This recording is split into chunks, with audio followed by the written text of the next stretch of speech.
Hello and welcome. I'm Josh Keegan and I am Ausinaut. Just welcome you to this live stream of the Eris Eris mission test flight 1. Apologies, guys. I'll say this up front. I'm sick, and I have been for the last few days. So, yeah, unfortunately, this will not be nearly the high quality that you expect, just simply because I don't have all my mental faculties. I'm currently being propped up by quite a lot of caffeine. So, yes, this is a live stream. And yes, up in the top corner there, you can definitely see the rocket standing on the pad. So we are quite a little way away from this actually happening at the moment. So it's going to be a little while. I believe I've heard reports that it's going to happen around about 1:30 p.m. this afternoon. I've also heard things as well that it's going to be 2 p.m. So I'm not quite sure just yet when this is all going to happen. But in the meantime, I'm going to try and bring you the best images I possibly can. The problem at the moment I've got is that I'm being defeated by wind, which is not a great thing.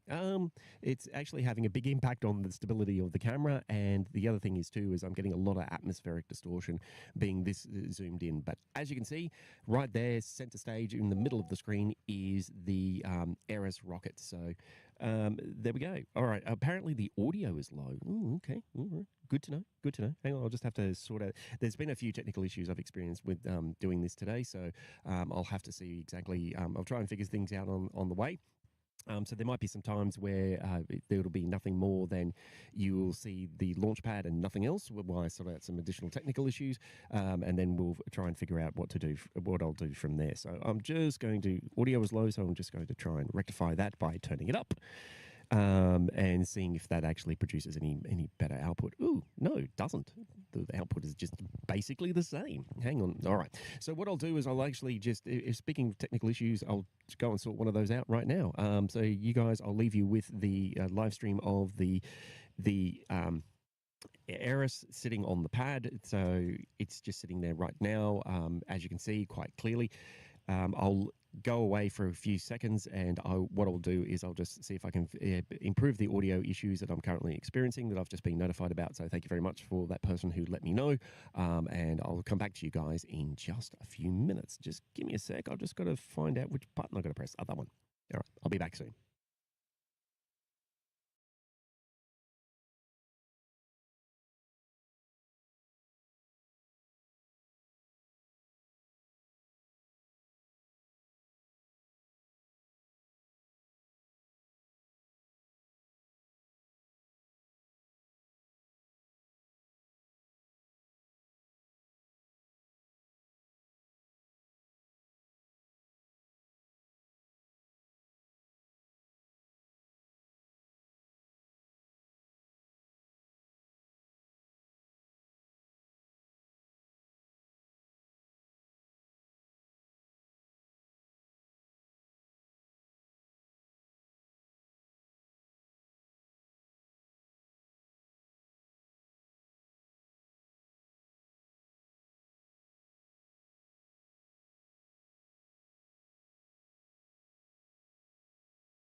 Well, there's nothing like a few audio issues to put you on a bit of notice. I'm not sure if that's any better. Please, if you want to make a comment, please feel free to do so. If it's a bit low to you, then please let me know. If it's not loud enough, if it's a bit too low for yourself. But yeah, so I'm trying what I can. I've tried. YouTube is trying to tell me that the stream is not using the right amount of data out. I'm trying to fix everything at once here. I didn't expect to have this many technical issues straight up front, but it's a good idea to actually have them up front, so that way I can improve things as we go. But you look, again, what I'll do is I've received a few comments. Thank you very much, people, for participating and letting me know that I'm loud and clear. I was still way too quiet. Okay, sounds good for me. G'day, mate. Audio is good. Okay, all right. I've got mixed reviews. Mixed reviews. Welcome to YouTube.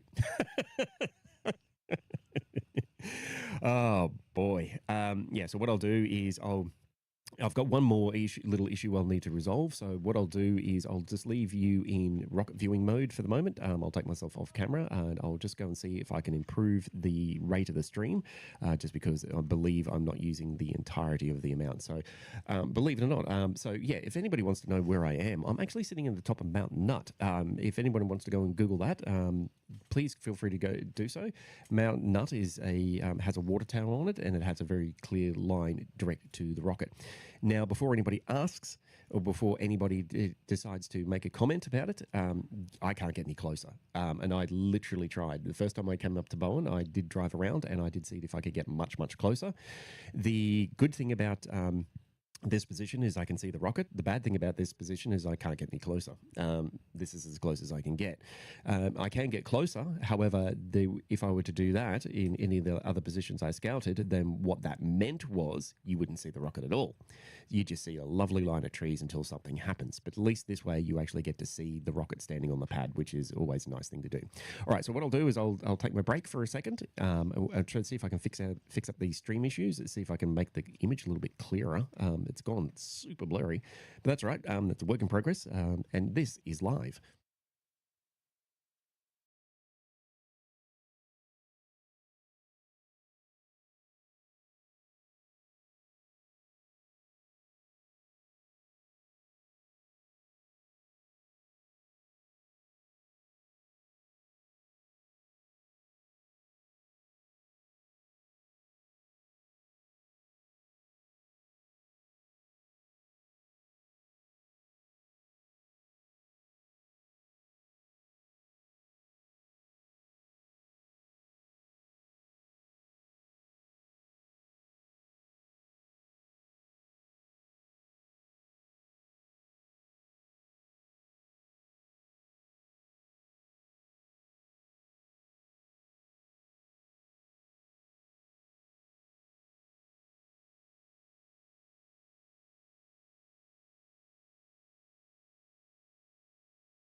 Cool. Nothing better than a failure to help you out. Right. So it seems like the the signal has been cut off. So I'm just going to see if I can try and fix that. So basically, this live stream is going to be nothing more than me trying to fix stuff as I go. All right. Let me put you. again, mute you all out, give you a good look at the Elgato, no signal. I don't have a secondary camera because it wasn't working. I hooked everything up and it decided to give me a black screen.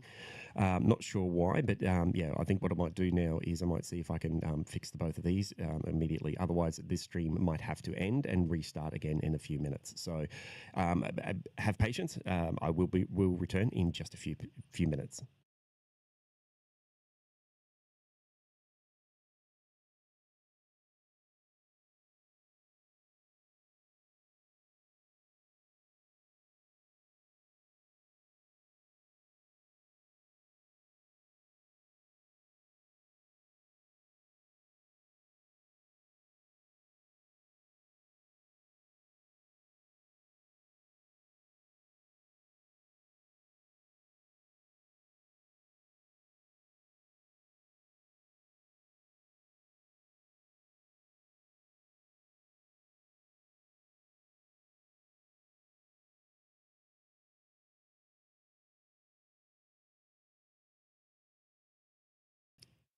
Right. So it looks like I'm going to have to reset the camera every now and again. Right. So yeah, every time that happens, I'll put everyone on hold, and then I'll have to reset the camera. I'm sorry. I apologize. All the tests I did, this never happened. Like, I was testing this yesterday, like last night, to make sure that this would all work flawlessly. But anyway, turns out it doesn't. So there we go.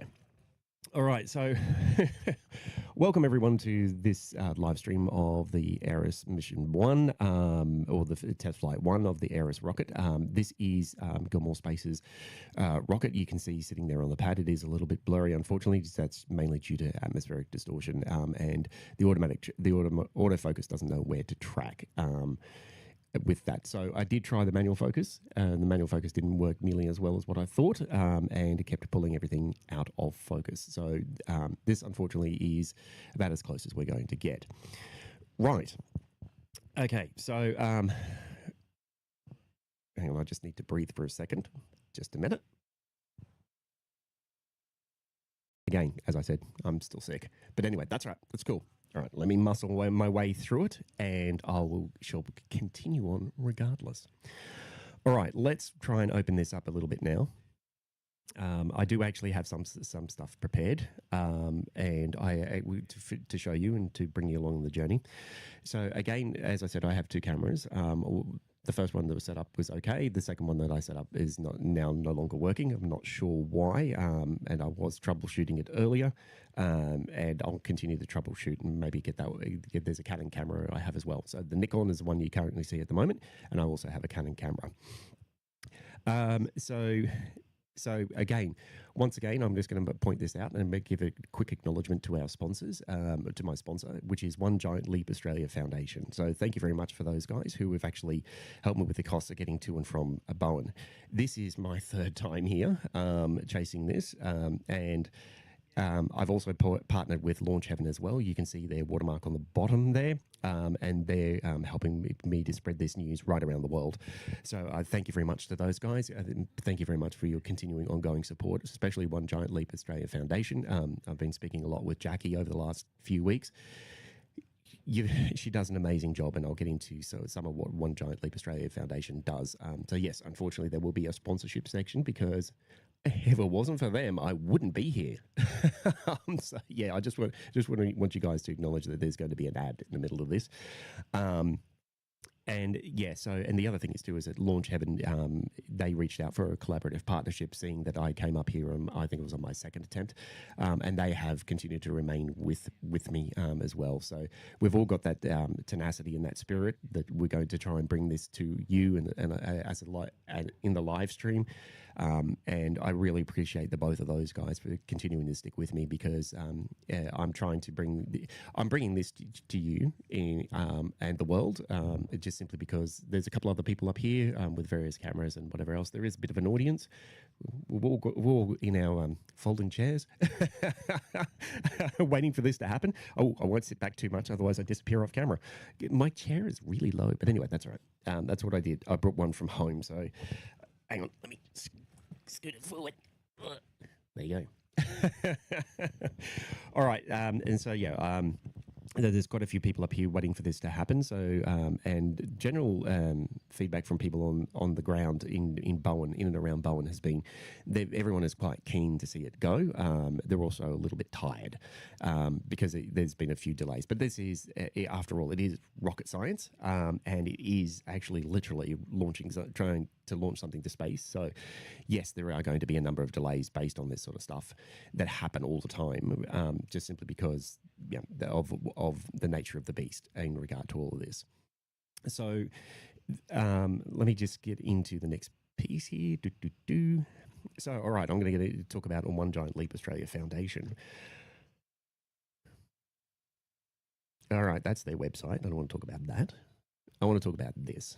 All right, so One Giant Leap Australia Foundation, or One Giant Leap Australia, is our exclusive sponsor for this Aerys launch, and has allowed me to be here today.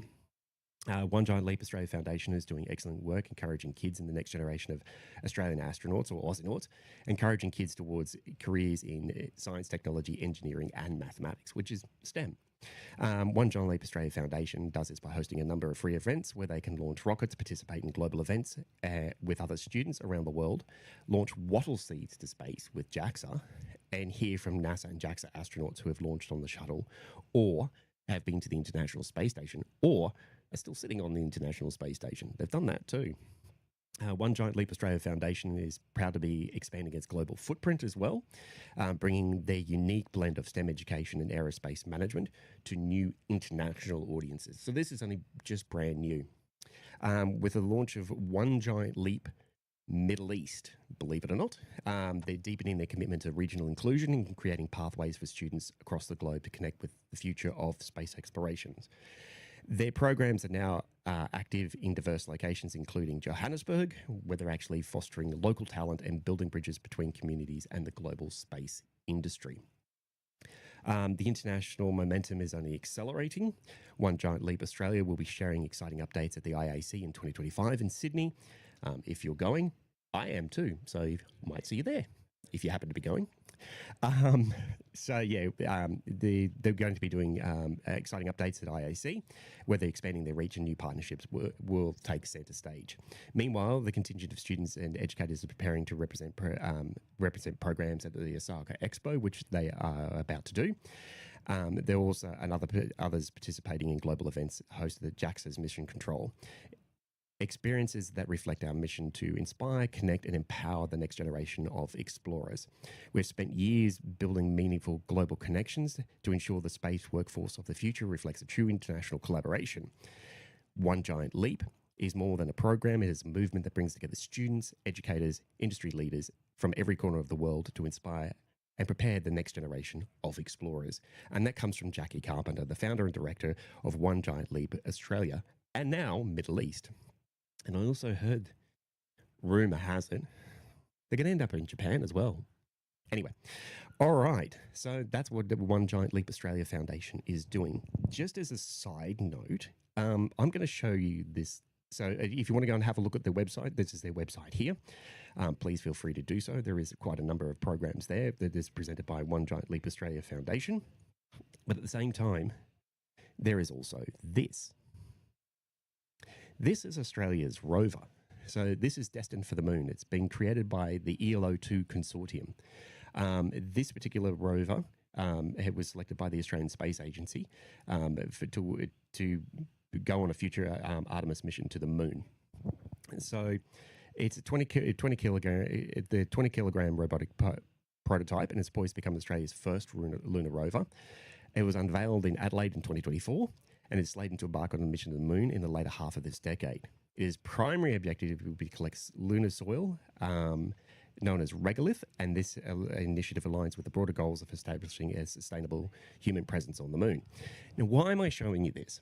Well, that comes down to this reason here. The ELO2 consortium is responsible for the construction of the lunar rover, and is jointly led by EPE Oceania and Lunar Outpost Oceania. The consortium includes 10 Australian universities, local space companies such as Innovor Technologies, Sabre Astronautics, and Element robotics, and educational outreach organisations like One Giant Leap Australia. So that's them there. They're included in this massive, massive, massive in this massive, massive consortium that are actually contributing towards putting the rover on the moon. So, One Giant Leap Australia Foundation is doing exceptional things, and I've just been told that everything has gone out of focus, and it has a little bit. Whoa, really has. All right, I'll have to get back into fixing that in a second. Oh, wow. Doing all this live is a lot of fun. Anyway, all right. So that's exactly. So if you get a chance, please go and have a look at One Giant Leap Australia Foundation. They are a great bunch of people. I love everything they do. They also kind enough to sponsor me for this, and they've helped me with getting up here to remain in Bowen to capture this launch. Hopefully, this launch later this afternoon. All right. So what I'm going to do is I'm going to take a quick pause here for a minute or two. I'm going to see if I can fix these blurry issues because the rocket has disappeared in atmospheric distortion, or just literally be out of focus. One of the two, regardless, I'm going to take a break here for a couple of seconds and I'm going to see if I can fix this up, and I'll be back with you in just a minute.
Alrighty, I'm back.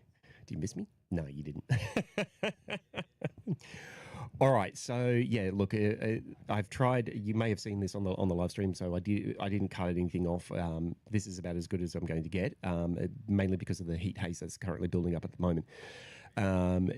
So it would actually be ideal if they start to do this more towards the early evening. That way the heat haze will has a chance to calm down. But yeah, this is about as close as I can get. So, and unfortunately, this is all I've got. I've tried. Over time, I've tried different lenses, different images. I've tried different optics, and yeah, this is for this sort of distance. This is what I can do, what I can get. I'm now considering remote units. However, the problem would be with remote units is that the line of sight, and I'd have to get much closer. And vast majority of the roads around here, to get closer, as I said before, is I'll get a great view of the trees. So anyway, there's an audience building up here, and there's an audience building online as well. I just thought I'd let everyone know there is the ability to ask questions as well. So I just thought I'd take a few questions before I get into the next one. So you remember that Q&A is open, and it will be open all the time. There is a secondary one for launchheaven. Oh, hang on, I should probably go back and actually introduce who launchheaven are. So, yeah, let me just say thanks very much also again once more for launchheaven Media for the collaboration. launchheaven Media, just briefly, is a US-based aerospace videography and photography network dedicated to bringing the world's highest quality content possible. Launchheaven has partnered with Aussie myself, to live stream the Aerys Test Flight 1 mission. So thanks very much, guys. Again, if you want to go and check them out, please do. They do have some really cool stuff in terms of aviation, photography and all that sort of stuff. And also, providing I've done everything correct, I should also have their Q&A open as well, which I don't. Hang on just a second. All right, let me just correct some stuff. And what I'll do is I'll bring that up so that way you guys can see that as well. But at the moment, for the moment, while that's all loading and it's all working itself out, what I'm going to do is if you want to ask some questions, please feel free to do so. Yeah, what I can do is I can show. I'll also take a few moments as well to show you guys around and let you know exactly what this is located near, all that sort of stuff. But at the moment, yeah, I do have a secondary camera here, and unfortunately, as I said before, that is not working. So yeah, I'm just scrolling through. All right, so let me just see. Right, Ryan. We got Severin Fisher saying Ryan. So yes, I can actually do this sort of stuff. I can do some basic stuff. Sometimes I just wonder. We got the angry engineer YouTube. Let's go Eris. So yes, just remember, guys, that if you're making comments in the chat, then please, I will, or you have any questions or anything like that, please don't hesitate to ask. Here's a proper question. So F900EX, any ETA for launch at this stage? No. So let me just explain that a little bit. Let me just explain this a little bit. So Gilmore Space Technologies is, in terms of their launches and what they're trying to do, they're very secretive. So this is as close as I could get. So, and all the roads around they're not closed, but you end up going onto private property, which you can't get any closer because they're all closed off, and they lock the gates. So, and Gilmore Space Technologies has been very, very secretive about most of their stuff, and they haven't been very open about launch times and things like that, which is fine. So, is there any ETA for the launch? No, there isn't. What sources I've heard is 1:30 this afternoon, 2 p.m. But however, there's no guarantee that it'll happen at that time. The reason being is because the winds will change, all that sort of stuff, and they may have to cancel the launch. So again, which is why you will notice there is actually no countdown timer or anything like that. I've decided to forgo all that sort of stuff, unlike the high impulse launch that I did last year. Yeah, I've decided to bypass all of that simply because Gilmore Space hasn't been very forthcoming with exactly when they're going to launch, so which is okay, but yeah, it's just one of those things. So which it doesn't mean it's very reliable for you guys. So that should give you a bit of an explanation as to why. Let me just see if I've got any other questions as well. No, there's no visible, Severin Fisher, no visible signs of prop load yet. I can't see anything. There hasn't been any, I haven't seen any gas or anything like that actually coming off the side of the rocket, meaning that the cold liquid propellants are going on board. But however, just to explain that the Aerys rocket over there is actually a hybrid rocket, using hybrid engine technology, the Sirius motors. There's 4 of them, and they use proprietary hybrid rocket engine. No idea what's on it, but however, it's as we can imagine with a hybrid engine, it uses a solid, and then there's some sort of liquid oxidizer or something like that. Not liquid oxygen or anything like that. I think it might be something else entirely. You can take a guess.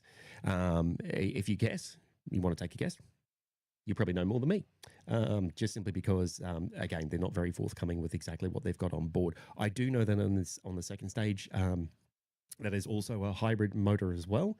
And the third stage, which is the last and final stage, which you can see poking over the top of the trees there, that one is actually going to be a biprop motor. But we'll get into that in a little bit later. All right.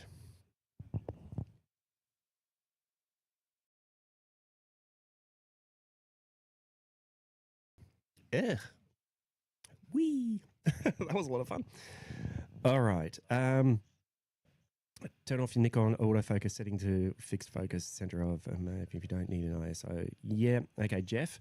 Yep, I did try that, and it didn't work. It just went through and tried to manual focus using it's not a Nikon. It is a Nikon, but what I was doing was using the ring around the outside, and it was getting much worse rather than getting better. So yeah, I did actually try all that sort of stuff. You may have seen it get much worse than that. So, or much worse than that during that particular point in time. Now, let me just have a look. I've got to see about other things here. Let me have a look. All right.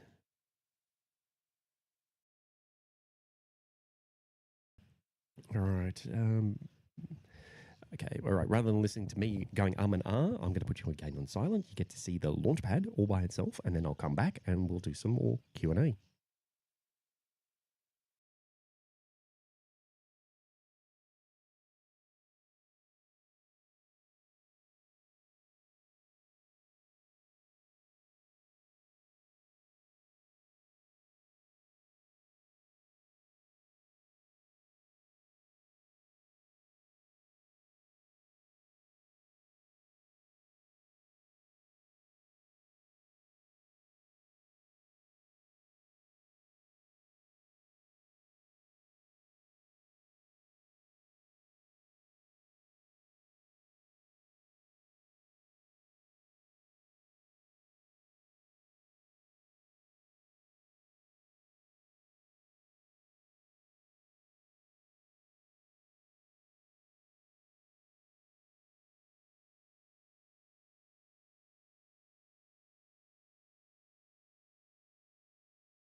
All right, you can see me operating in the background there. I didn't realize what I had done. All right, let's see.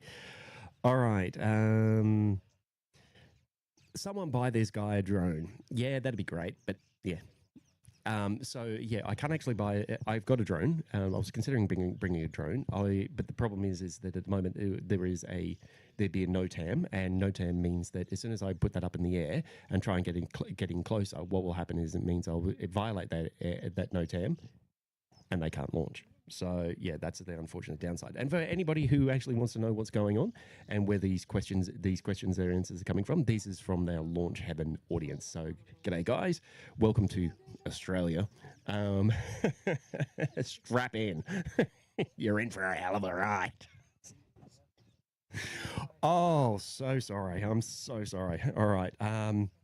Yep. So, all right. What are we going? Is hydrogen peroxide explosive? Well, I don't know. You tell me. I do know it's very corrosive though. It only has a shelf life of around about 2.5 years. I know they used it on the Soyuz missions and one of the Soyuz craft, and that was one of the problems they were having with it when it was sitting on the International Space Station for more than 2 years. It was the degradation of the fuel. So it's not exactly a very safe way to store it. Hang on, Oliver the Space Nerd. I didn't know Australia had trees. Well, it does. By the way, I will it's a good idea for me I'll get to I'll get to this in a second. All right. What I'll do is I'll pan back in a second once we get through a few more of these questions. I just noticed there's a few flowing questions coming in. So thank you very much, Launch Heaven crew, for the people who are watching through you guys. Yeah, I am actually going to. I am actually going to ask. You guys can ask questions and all that sort of stuff, and I'll be able to answer them. So you can actually answer them. I've already answered this one, by the way. Dallin SG, when is launch? T minus 1:30 p.m. today, Eastern Australian Eastern Standard Time. We believe. Again, we don't have any accurate details of exactly when that will happen. So that's why there is no countdown timer or anything on here. So I've already answered that one previously. Is this camera view inverted? No, it's not. This is actually the camera view at the moment. That's exactly what it looks like. So, so basically, have a P1000. Try using manual focus on the body, then manually switching the lens itself. Yeah, maybe that's the way I do it. All right. And I might try that as well. So, which is that one there? I've got. So for Brad Griffin, if you want to know, I've got the P1100. So I've got the new version. It is literally for me. Take it off the shelf, point it at something, so that way I can use it. So, yes, thank you for all of the advice. Yes, I will try manually focusing on the lens itself. Try using the manual focus switch on the body. All right. So now the camera is actually in the sunshine. So this is going to be very, very interesting. But again, what I'm going to need to do at the moment is I'll put you back on just the launch pad. That's enough questions and answers for now, because I need to start to move things into the shade and see if I can put up my own personal shade, which I brought with me. So, all right. So, guys, again, enjoy the view of the launch pad, and hopefully something may happen soon.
All right. I thought I'd take advantage of the cameras being knocked out of position. Not sure how that happened. No one touched it. And now everything's a little bit different. All right. So I'm not going to put myself on camera for this one because if I do, then you guys will miss the point. All right. So if I zoom back out, I'll just show you exactly where I am. So yes, that's the corner of the gazebo I'm under at the moment, and in front of me is a tree, of course, and in front of that is farmland. The main export out of Bowen is actually mangoes. Believe it or not, the Bowen mango is actually something that the region is very famous for. So, and that's something that that is very, very, they're very delicious. I don't like mangoes, but yeah, apparently people tell me that they like mangoes. Anyway, so just to give you a bit of an orientation of around where we are, that's the edge of the gazebo. I'm just going to try and zoom in, and if you see over this way, because I locked everything down because everything was wobbling so much, I can't move anything. All right. So, yep, that's roughly what it looks like over that side. And so over here is where the rocket is launching from. Should be somewhere in there. All right, so with any luck, I should be able to zoom straight in and see the rocket, but I can't. But anyway, that's all right. I need to realign this, find the rocket again, realign this, but yes. So Bowen is, so what you're looking at is where I'm transmitting from. It's top of the hill, across farmland, over to the rocket, which is in the distance. So I'll go back to being quiet, and then basically you guys can. I'll find the rocket again, and then I'll focus mainly on the rocket.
All right, I'm back.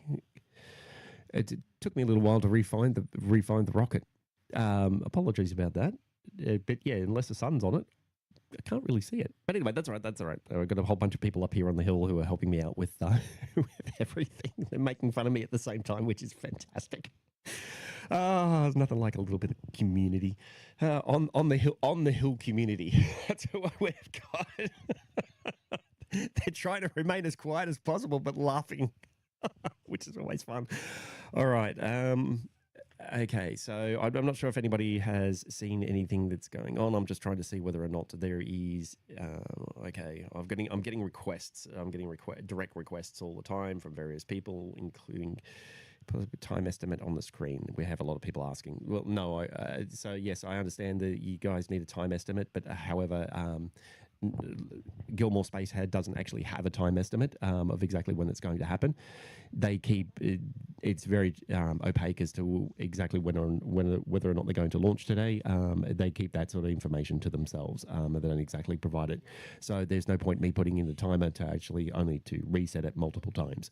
So that's why I've decided to forgo the timer and actually just stick to just streaming this as it is. All right, let me just have a look around here. All right, so if we go and have a look at the Q&A, I believe there's some Q&A that's happened here, so I'll just call that up. Let's have a look. All right. I think clearing the pad. Ooh, I like that one. So we got Aussie Naught AU. I think clearing the pad will be 75% stage separation, 25% stage separation, 25% orbit, less than 5%. Ooh, I agree with you. And that's being honest. By the way, nice little symbol you've got there. Interesting. I wonder where you got that from. That worldview with Australia. I think that might be mine. Anyway, that's right. That's all right. One Giant Leap Australia, Kate Cleveland, and Maggie are further north. Likely. Oh, right. That's responding to someone else's question. So let me just scroll back here and see if I can find some questions that I can go through. What do you think the chances are of reaching orbit for this first attempt? That was the initial question. You answered it yourself. That's okay, because I did take a little while to get to you. I apologize for that. So yeah, completely understandable, because I'm trying to manage everything here. All right, so it's been public information that that they're only expecting to get 30 seconds out of this rocket in its entirety. However, we're just not sure whether or not that'll make. Hopefully, there's two things here. One, from the moment they light the engines to the moment it gets to orbit is all a risk, and it can blow up anywhere along that orbital trajectory, or along that trajectory. There's no TAM issued for that particular path, and so which means that it can explode anywhere from the moment it switches its engines on, which is normal for rocketry, because it's everything is untried and untested until you actually switch everything on and attempt to go to orbit.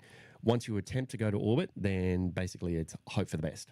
And it could, and if they're saying that they're not statistically, if they're saying that they're only going to get 30 seconds out of it, well, that means it should clear the pad and will go out towards the reef, and then basically it will probably, I'm not sure what will happen after that point, where they don't say whether or not it will explode. They don't say if they need to use the flight termination system or what needs to happen at that point. But yeah, it's they're only expecting that there will be about 30 seconds worth of flight time in its entirety. So yeah, that's published and that's been put out there. So which is fine. So but because literally it is rocket science. All right, let's have a look. What are the islands in the One Giant Leap Australia? Oh, look, welcome to my sponsor. Hi. All right, welcome to the sponsor. What are the islands in the distance? Cape Cleveland, Magnetic, or those too far out? Gloucester Island is to your south, isn't it? You know what, I haven't actually looked. I'm going to be perfectly honest. I haven't looked, haven't thought to have a look yet either. But yeah, that's there are a number of islands out there. But the main concern for me is the Great Barrier Reef. However, they do part of their NOTAM and all that sort of stuff, and their trajectory they're looking at. They're looking to pass between. There's a gap in the reef out there, and they're looking to pass in that gap. So hopefully, with any luck, it doesn't stray too far from that particular trajectory, and they're able to nail it and not dump anything on the World Heritage listed Great Barrier Reef. All right. Let's have a look. Just seeing if there's any more questions here that I could possibly answer. People are bored. They want to do tic tac toe. people are telling me how to position the camera. Thanks, guys. I appreciate it. I didn't get to read any of those, but yes, I was getting to that point. Excuse me. Oh, anyway, I wish the sickness would go. It get colder. Yeah, it was a really good game. Hotter, colder. There was a lot of, and I'm sorry, I don't like mangoes. I really don't. Who doesn't like mangoes? You're a criminal. Yeah, I don't like mangoes. I can't explain it. I just don't like mangoes. I like mangoes in other stuff mixed with other fruit. That's okay. It's part of a tropical fruit smoothie. That's great. However, by themselves, gross. They really gross me out. All right, it could be the sliminess. It could be the fact that they're too oversweet. I think I'm digging a hole that I can't possibly get out of. I think I might let that go. All right. Let's see if I've got anything that's a little bit more entertaining rather than me just answering questions about mangoes and people pointing out people who are saying you're left, right, up, down, or whatever else. Yeah, excited. Great shot, by the way. All right, thank you very much, Jade. I know it's you. I know you're there. And yes, I'm bringing this to everyone live while sick. But anyway, that's all right. That's a different story. We already know that. I said that at the top. I'm going to say it again. All right, we're going to go through a little bit of history of Gilmour space. I figure that's about time. So let's just have a look. All right. So Gilmour Space Technologies. Okay. Gilmour Space Technologies was founded in 2012 in Singapore by former bankers Adam and James Gilmour. So yeah, if you want to know what Adam and James did before they got into the wonderful world of rocketry, yeah, they were working in banks. So it's a very, very weird place to go. But anyway, that's fine. In 2013, the company embarked on an inaugural project to design and manufacture of high-fidelity spaceflight simulators and replicas.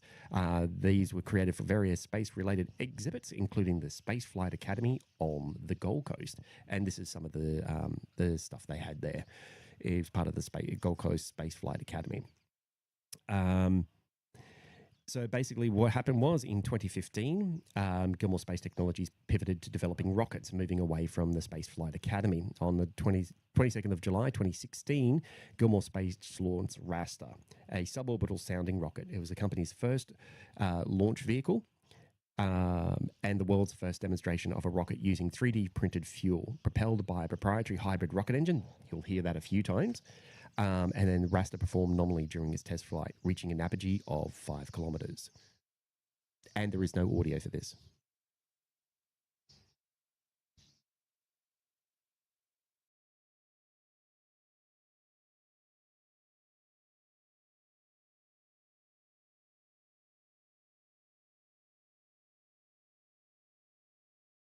All right, so that was Raster.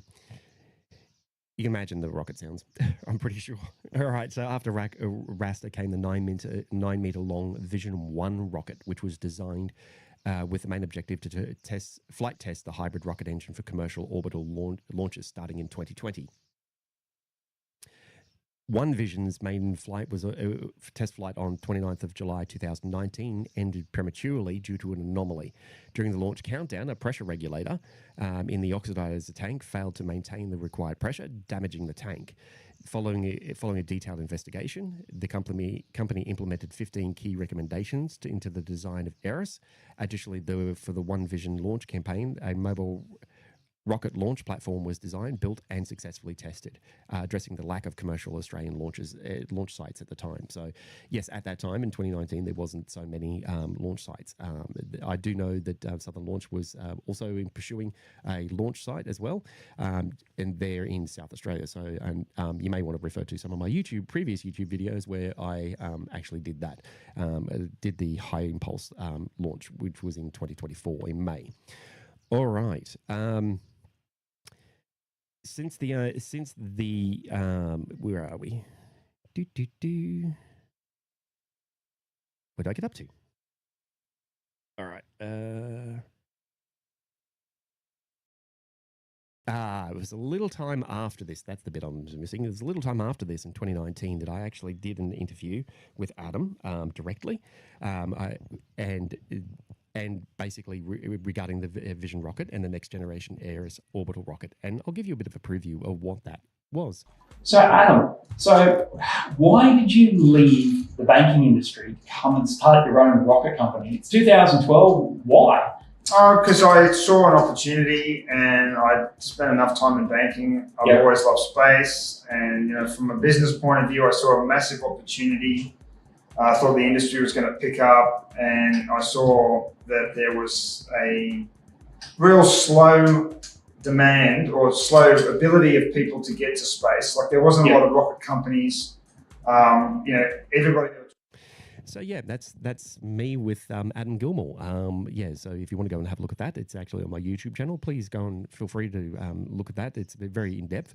Back in my early days of known as under joshkeegan.com, that was way back when, before I pivoted to become Aussie-Naut. I did reiterate as the Space Down Under for a little while there, but there's now Aussie-Naut definitely. All right, let's talk about Block 1. All right, Aerys rocket. So since the untimely demise of the Vision 1, Gilmore Space Technologies has moved on to Eris. The Aerys Block 1 is a 3-stage small-live vehicle designed to launch up to 300 kilos of payload to low Earth orbit. The vehicle is known to have 4 of Gilmore's Sirius hybrid rocket motors propelling the first stage, another Sirius motor in the second stage, and a new Phoenix liquid rocket engine in its third stage.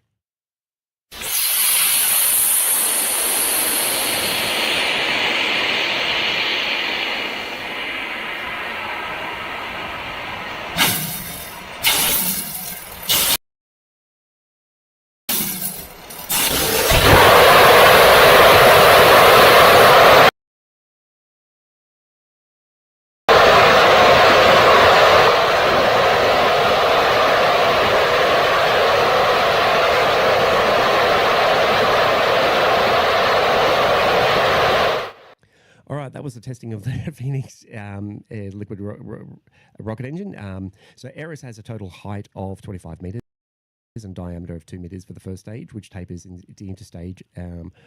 And so first and second stage of 25 meters. 2 meters for the first stage, which tapers to the interstage of the first and second stage, which comes down to about 1.5 meters. The payload fairing has a 2 meter diameter version. It's either 1.5 or 1.2. Oh, hang on. The payload fairing has 2 diameter versions. Sorry. Apologize. I said that the wrong way around. 2 diameter versions, either 1.5 or 1.2. So Gilmore Space plans to introduce the Aerys Block 2 vehicle for commercial service in 2026, which will be capable of delivering payloads up to 1,000 kilos into low Earth orbit. The company also announced future plans for an Aerys heavy variant designed to lift 4,000 kilos of payload into orbit. If developed, the Aerys Heavy would be categorized as a medium lift launch vehicle, potentially supporting human-rated spacecraft. All right, that's what it looks like. So it's actually it looks substantially different from what you can see there on the pad. So just keep that in mind.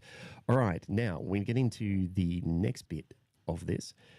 So, unfortunately, there have been 6 distinct delays to the Eris launch of the rocket, and I've listed them there. Now, this is not to say that anything has gone wrong. This is just to say that this is how many times they've tried, and so which has landed us right here today. So the 15th of March, the 15th of March there was a tropical cyclone Alfred, and they had regulatory issues. There was a cyclone which went through Brisbane. I was impacted by that personally, and they also had a couple of regulatory issues then. At 15th of May, there was a ground support system issue. Yes, there's a famous picture of a cockatoo chewing through the wires. No, that was not the case. They admitted to that a few days later. The cockatoo was a joke. 16th of May was a payload fairing issue. We all know exactly what happened with the payload fairing. It just seemed to have... one of the things was it wasn't fastened tight enough or something like that. It fell off, but that's okay. They were managed to get the second payload fairing up here within less than 24 hours. So that was massive win for them. The 1st of July was a weather-related delay.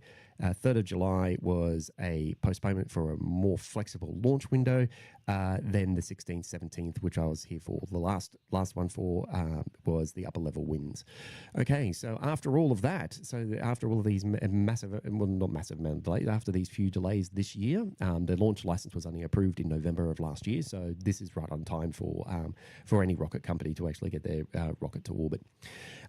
So for this first payload, though, for this launch and for the first test launch, Aerys will be using a payload mass simulator for this launch, and this will be the most iconic and Australian item ever yeeted into orbit. A jar of Vegemite. Oh, sorry. I just think that's funny. Two things that are funny. One, that they're launching a jar of Vegemite. I just think that's a great payload simulator. And two, I just said yeeted. Oh yeah. There's nothing else to explain there. It's cringe. And I'm doing this because I know my daughters will watch this at some point and will go off at me for it. So I'm getting my revenge early before they've even watched anything because they're currently in school right now. All right, so the Bowen Orbital Spaceport. Let's have a look at that. So the Bowen Orbital Spaceport, which you can see on camera over there, you can see the top of the rocket. The Bowen Orbital Spaceport is located at Abbott Point State Development Area in Queensland, Australia, and there it is on the map. The reason why Abbott Point and to the north of Bowen Township was chosen is because it is sparsely populated and sparsely, compared to everywhere else in Australia, all that sort of stuff. Yes, only 11,109 residents. So yes, compared to other areas, yes, it is sparsely populated. Existing industrial site, there's where a launch pad has been built. It takes advantage of proximity to the equator, which is why it's nice and warm up here. I don't have to wear any jumpers or anything. I know people back in Brisbane are freezing, so I'm sorry. It takes advantage of the proximity to the equator, not only because it's warm, but they allow the rocket to pick up a speed with the Earth's rotation. Gilmour Space was granted permission in May 2021 by the Queensland Government to commence construction of an orbital launch facility within the Abbott Point development area. This is followed an environmental approval and a technical study over Abbott Point in Bowen. On the 5th of March 2024, BOSS was established. That's the Bowen Orbital Spaceport. As established as Australia's inaugural commercial orbital spaceport, following final approvals from the federal government and the Australian Space Agency. The maiden flight of Eris-1, also Australia's first orbital launch vehicle, was initially slated for later in 2024. And just to give you guys an idea, that's what the NOTAM looks like at the moment. So as you can see, it's only a very narrow corridor. So that's what they're hoping to achieve with that very narrow corridor, which as you can see, there's quite a bit of air traffic and everything that goes around that. So there it is. That's the Aerys rocket being raised on the pad. No, that's not my photo. No, I haven't been that close to the actual rocket, but there it is being raised on the pad. One of the times that they were raising on the pad. So one of their staff members took that particular photo. So there you go. that's just a little bit of the history of Gilmour and Gilmour Space and the history of the Aerys rocket. So what I'll do is I'll leave you guys with a view of the launch pad. I'll see if I can fix up the focus and see if I can make it a little less blurry, because we've got, as you can see, you've got massive amounts of atmospheric distortion. And I'll come back to you guys again in a minute.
And I'm back again. All right. So I've decided to focus on a question, provided I've actually got the right questions and answers. Hang on, just give me a second. No. There it goes. Rory Shields, is Gilmore doing an official stream as well? The answer to that, quite simply, is no. They've said several times that they're not actually going to do. They still are a startup company, and they are going to not do their own official live stream. Because if that were the case, then I'd be restreaming their stream, and you'd be getting much better pictures than. You're getting much better pictures than this. It'd be that simple, just simply because they'd be much closer. So no, unfortunately, no, they're not doing that at all. So yeah, and so what you've got here is me doing this, and unfortunately, I have tried several times to do the switch off the autofocus and put it on the manual focus, and I'm not having any luck correcting that. So yeah, that's just to let everyone know that this is why. I'm not trying to be difficult. I'm not trying to be anything like that. But I am trying, based on your advice, to try and do things a little bit differently. Try manual focus switch on the body. All right, so then there's this, which is over here. So I manual focus switch on the body, and then the focus using the lens itself. Brad, I tried that several times, so yeah, I'm just not sure why it's this bad. And the camera keeps pushing itself out of position, but now we're getting a lot of atmospheric distortion and heat haze. I'm nice and cool under my shade here, you can see, but yeah, now we're getting a lot of heat haze as well. That's actually interfering with the clarity of the image that's coming through. So yes. Excuse me. Apologize for that. I didn't mean to do that on air. I should have muted. So you didn't have to go. You guys didn't have to listen to me cough. But yeah. So this is the problems I'm currently I have at the moment. All right. So what I'll do is I'll leave you guys with it. I'll leave you with it so that way you can see the rocket on the launch pad. At the moment, we're none of us here. There is a larger audience now. There's quite a few people actually standing around at the base of this water tower who are all here to view the launch. I turned the camera around, but again, I'm just going to let everyone know that unfortunately the Australian Privacy Act actually prevents me from doing that, because I'd need to obtain specific permission from everyone here to actually, before I could put their image on camera. So that's why I'm the only one on camera. So the Privacy Act, the Australian Privacy Act actually restricts me from doing that. So just thought I'd give you a little technical thing there. All right, let's have a look. I'm just going to switch chats. Let's see. Is there any other questions? Heat haze is going to distort anything. Yeah, I know. I understand. Rory. Yeah, heat haze is going to distort everything. It is really, really badly. It's really local Bowen Facebook page is saying cancelled again. Local Bowen. Okay, so all right. Officially, you need to go and have a look at. I've already done this one before, and that is you need to check out the Gilmore Space Facebook page. They're the ones who on their website it actually says that if any updates, there'll be the website and their Facebook page that will give you updates as to whether or not the rocket is going or not. If it's been stood down, then we will find out. But it would only through the Facebook page. That's the only way to find out. So yeah, I'm checking everything at the moment. So I've got notifications, alerts on my phone. Notifications, alerts on my phone. I have people wishing me luck. I have people who've tried to call me. I've got WhatsApp open, and I've got people asking for time settings. I've got another person who is also live streaming, restreaming my stream. Oh, and I'm just going to give a quick shout out for so Cristiano Brandeo. So thanks, man. He has done a really good job, and he's doing some animations and stuff like that. He is known as, I can't remember what he's known as. Oh my God. That's terrible. That's terrible. I can't remember what he's known as. Astro Animator VFX. That's him. Astro Animator VFX. So Cristiano Brandeo, he is a fantastic guy. I met him in South Australia, and what he's doing for me is he's taking my live stream and he is translating everything out for the Brazilian audience. So hi guys, welcome to the live stream. Thank you very much for joining me.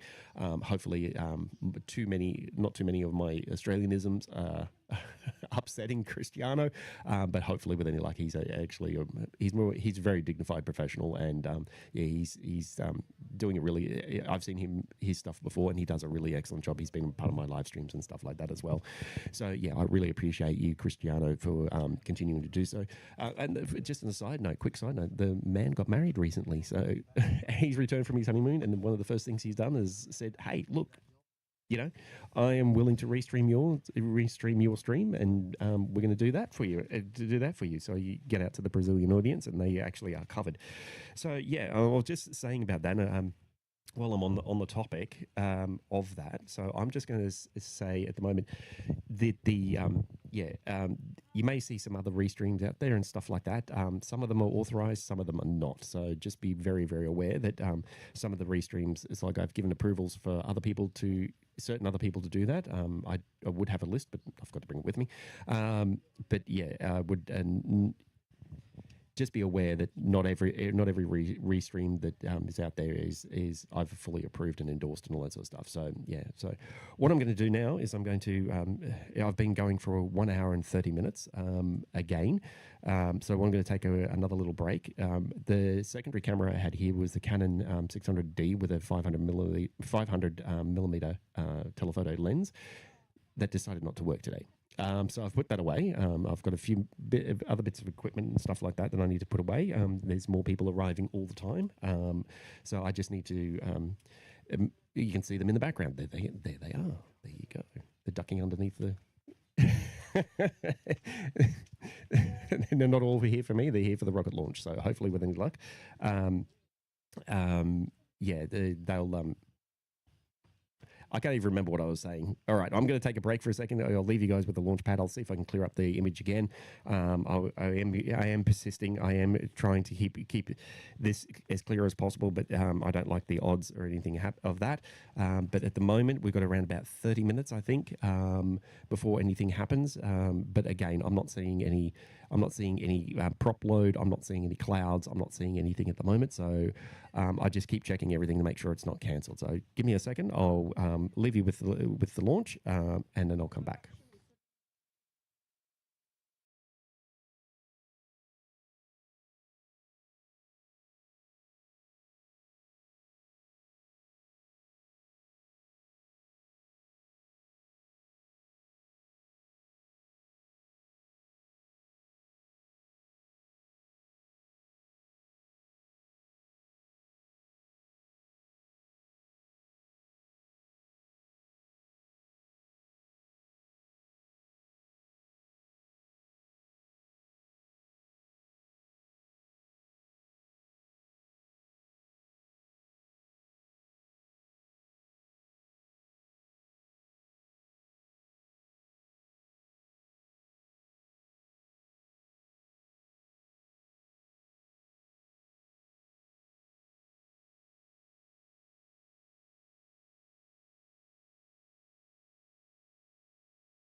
Alrighty, I'm back. So, in a display of confidence in regard to whether or not anything's going to happen, yeah, the local constabulary has decided to appear. So the police are here. So, is that a vote of confidence that something is going to happen?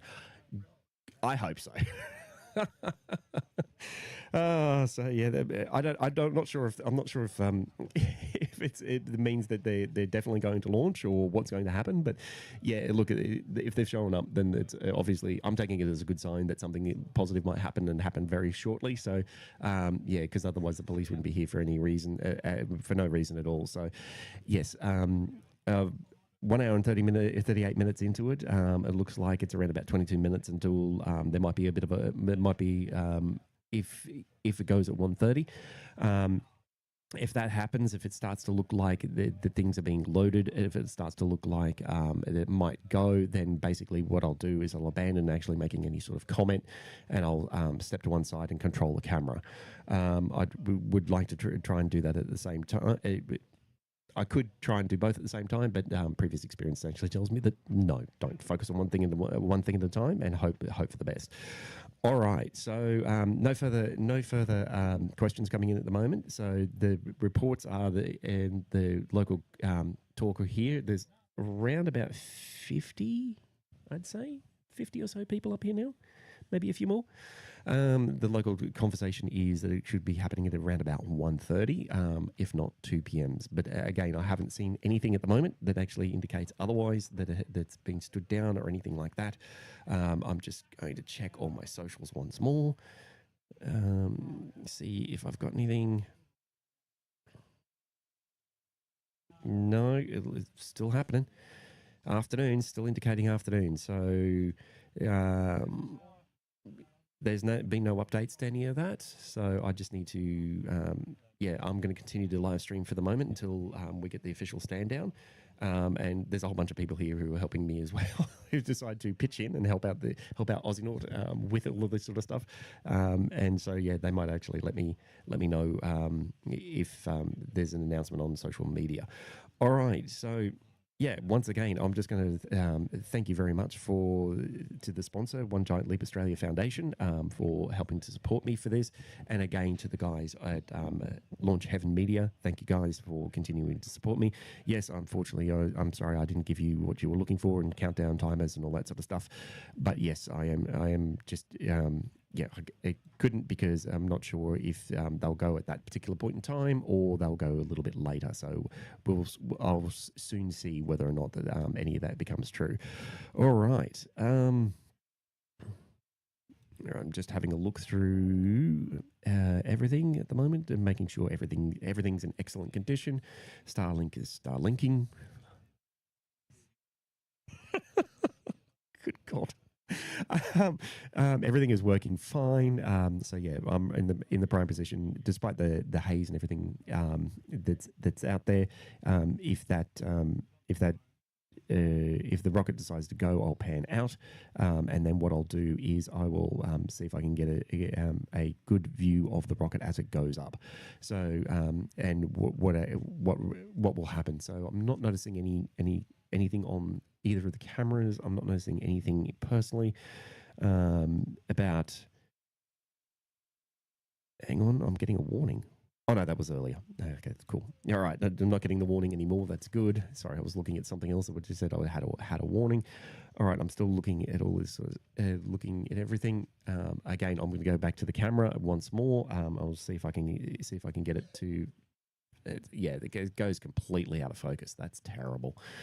I understand you guys. I understand your frustration with this. I'm equally frustrated as well. I would have loved to have been a lot closer, so that way I could bring you something sharp and clear. But however, this is what I've got at the moment. So yeah, and I'm sitting under a bit of shade, so that way things don't overheat. However, I'm checking feeling the temperature of everything. Everything is starting to overheat anyway, so I'm just not sure. This camera here is the one that's the main concern because it's actually sitting in the sun. So, all right, I might make some adjustments, go off air once more, make some adjustments. I'll come back in just a second.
never mind.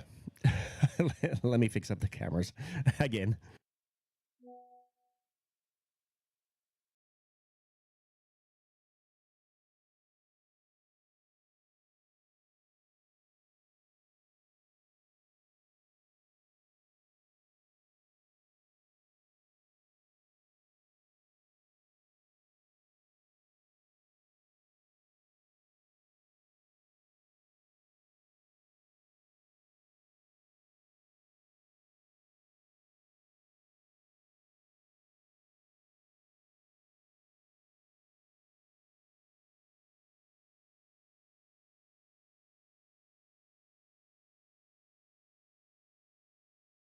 All right, I'm back. You're right. It's auto power off. Apparently, was what happened with that particular time. That time. So I've had to move things around a little bit, so you get to see me a little bit more up close and personal than you normally would.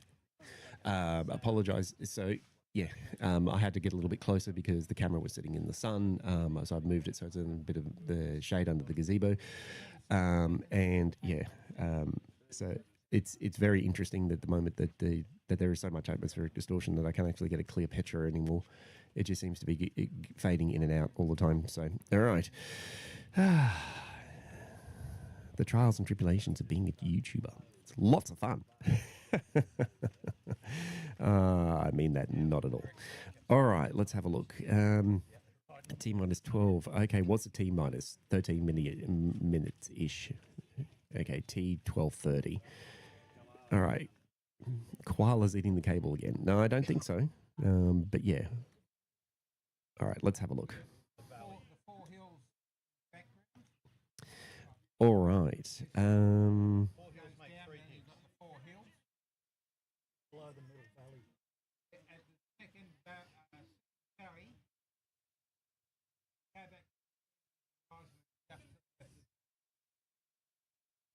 All right. Let's have a look. Hell yeah, I'm at school, so I don't know if I'll catch the launch. Well done, Tetranaut. All right, remember, stay in school.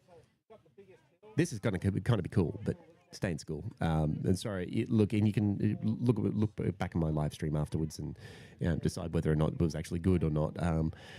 History will always be the judge of these things. Yeah, so will you be able to track the rocket with the camera as it launches? The question is, get Big Betty's gaming. Hopefully, it'll be manually tracked, so I'll need to track it myself. But I am sitting under a gazebo, so what I might need to do is do some careful maneuvering in a second to see whether or not I can get the camera a little bit out from underneath the gazebo to see if I can track it as it goes up. All right, police are going away now, which I'm not sure if that shows a confidence or nothing is going to happen. Hang on, let me check. Let me check. Series of checking.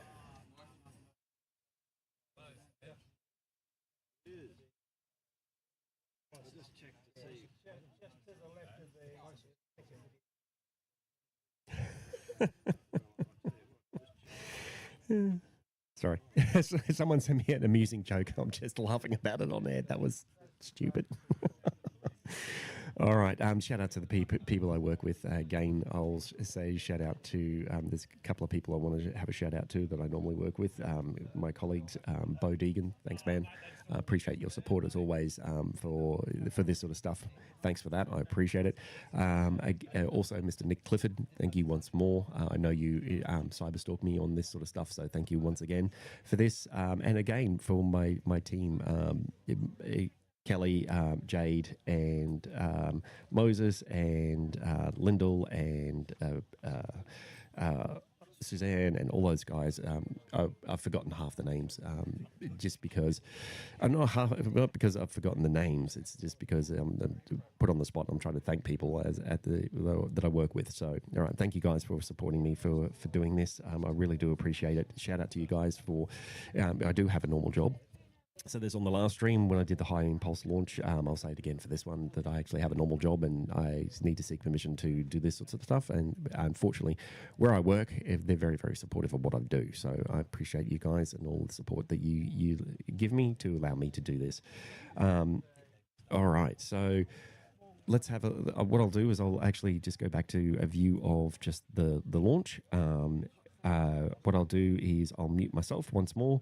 The reason why I'm going to do that is because it might all about to happen in the next 9 minutes or so, and I want to see if I can actually track the rocket as we go. So, all right, I'm going back to do that. I'll need to change things over, but I'm just talking to myself now. All right, I'll be back soon.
All right. So, all right. It looks like it's going to be another 50 minutes until anything happens. So we're getting all sorts of rumors up here at the moment. There is now more than 50 people. There's about 100, I'd say. I would turn the camera, but no. Can't do that because of the whole Privacy Act thing. All right. So yeah, so this is what it is at the moment. It looks like it might happen in the next 50 minutes or so. So in other words, it can launch anytime between now and the next 50 minutes. So, which from 1:30. So. Yeah, at the moment, that's what it's looking like. So, atmospheric distortion, as everyone can see, is running riot. Nothing's clear. There's a blurry thing in the distance. We hope it's a rocket. I hope it's a rocket. Again, we still haven't heard any stand down or anything like that. There's nothing on Facebook or anything else that says any different. In regard to autofocus, I had the suggestion that if the rocket is in the center, then the autofocus, we should be able to pick it up. At the moment, that's not working because it doesn't know what to pick up on because it can't actually see it because getting it to the center is really hard to do considering I'm zoomed in this much. So that's the unfortunate downside to all of this. I have a lot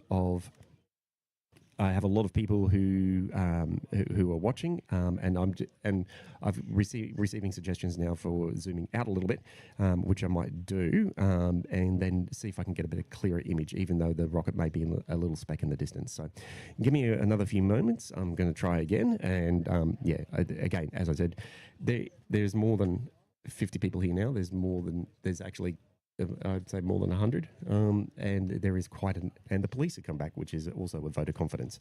So let me go and try and fix this again, and I'll see if I can get you a better image.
And I'm back.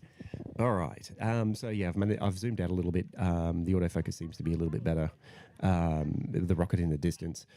It's not. So okay. So in the background, Austin Smith is there. So Austin, thank you very much for the updates and that sort of stuff.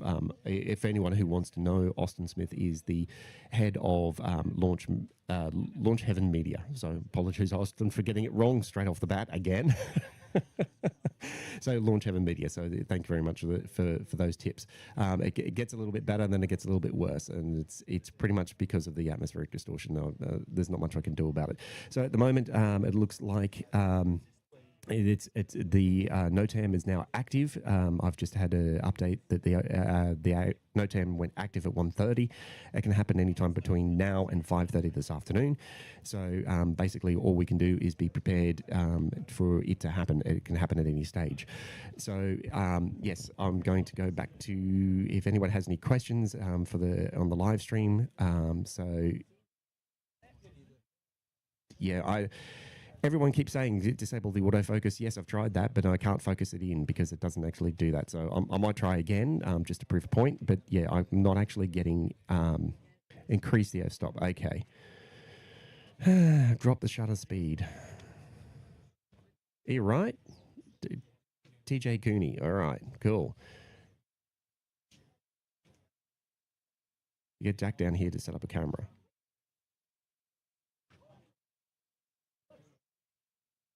Yeah, thank you.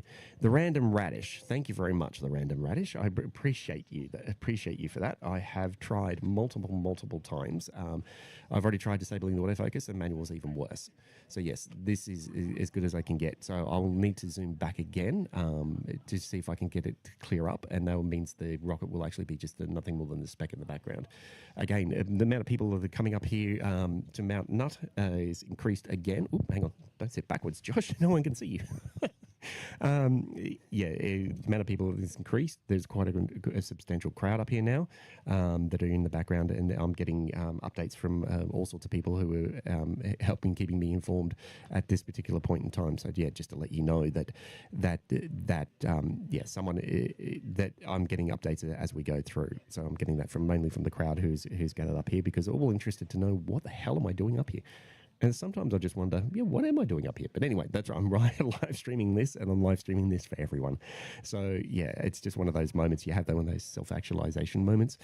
Probably a little bit too deep for a YouTube channel, but self-actualization moments is like, why am I doing this? Why am I here? No, I'm here because you guys want me to be here. I'm here because I love rockets. I love the Australian space industry, which is why AusieNord exists, because I'm the one who is here doing the live stream. AusieNord is literally dedicated to the Australian space industry, because the Australian space industry is where AusieNords are born. Believe it or not. So yes, I am fly. Sorry, I had a fly on the microphone. All right, so yeah, so the Australian space industry are where all our AusieNords are born. So yes, and again, once more, coming right back, I'll just say that thank you again to One Giant Leap Australia Foundation for the support for getting me up here. I do know that, g'day Jackie, I know you're watching. Thank you, and thank you very much for the thumbs up. I appreciate it. I do know that Cristiano Bendeo is Astro Animator VFX, who's retranslating or restreaming this to the Brazilian audience and translating everything as we go. And also launchheaven Media, which Austin Smith is the CEO of. He's advising me as well. Because the launch window has opened, or the NOTAM is now active between 1:30 and 5:30 this afternoon. So anywhere within that 4-hour window. Again, I have nowhere better to be. I'm here to actually do this and make sure that I'm bringing this to everyone. So I am not going anywhere. I'm going to be here until it goes. And whether or not something happens, it'll be excitement guaranteed, as always, to use someone else's return of phrase. So yeah, just to keep that in mind, that this will be very, very interesting, and we will see exactly what happens from here. But however, whatever happens, it'll be exciting, it'll be interesting, and you'll get to see it. That'll be the best part. We'll a 15-second delay, but that's all right. Yeah, just to let you guys know that we're still waiting for everything to go. We're waiting for a clear indication from PAD that something is going to happen. However, 215 is looking like that's being bandied about now. That might be the time that it's going to launch. So basically, all I'm going to do is just continue to sit here and live stream this until such time that something actually happens, or they stand down. One of the two. All right, let me have a look. All right. Yes. The launch window open until 5:30 p.m. AEST. Gilmore have posted on their Facebook pages to say there will be no further updates. Right, so this is it. So they must be focused on actually sending the thing. So this will be interesting. Maybe I've got to put up this comment. It's hilarious. Maybe Eris is like Sasquatch, naturally blurry. Well, hopefully not. It's not. I'm not sure. But anyway, let's see how it is. Let's see how it is, and let's see how it goes. Hello from America. Thanks for setting this up. Go Australia. All right, thank you for that, Tropic Texan. I appreciate it. And anyone else who's joining me from here, please, thank you very much. Obviously, good luck to the team. From Jacqueline Carpenter. Is that Jackie? Interesting. Very similar name. It's not Jackie. Yeah, so very good luck to the team at Gilmore Space. We'll see exactly what happens. Just remember, guys, this is rocket science. It is literally rocket science. So the intent or the aim of this is that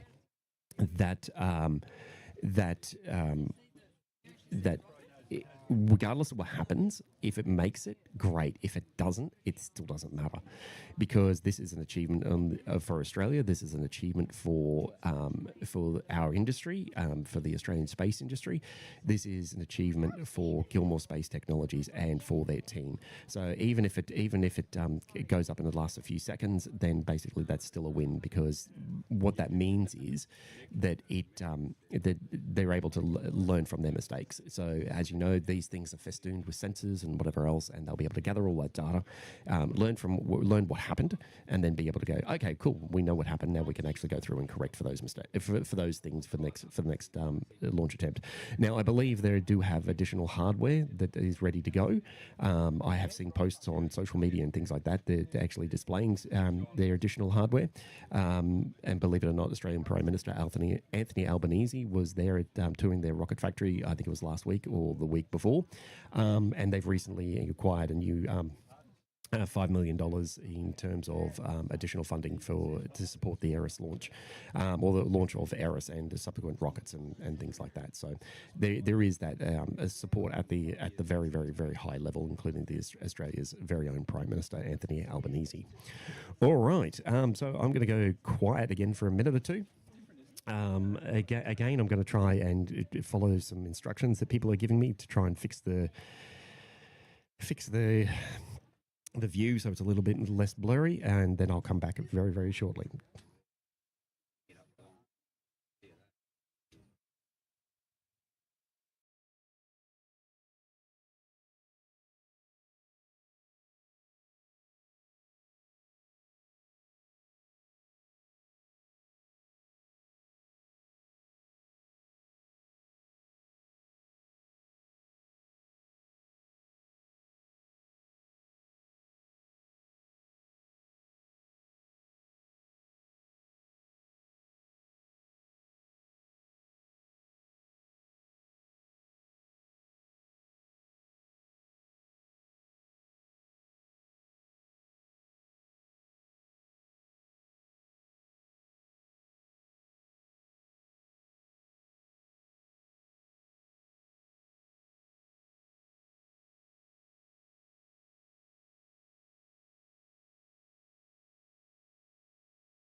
All right, welcome back. I've tried to. Oh, hang on.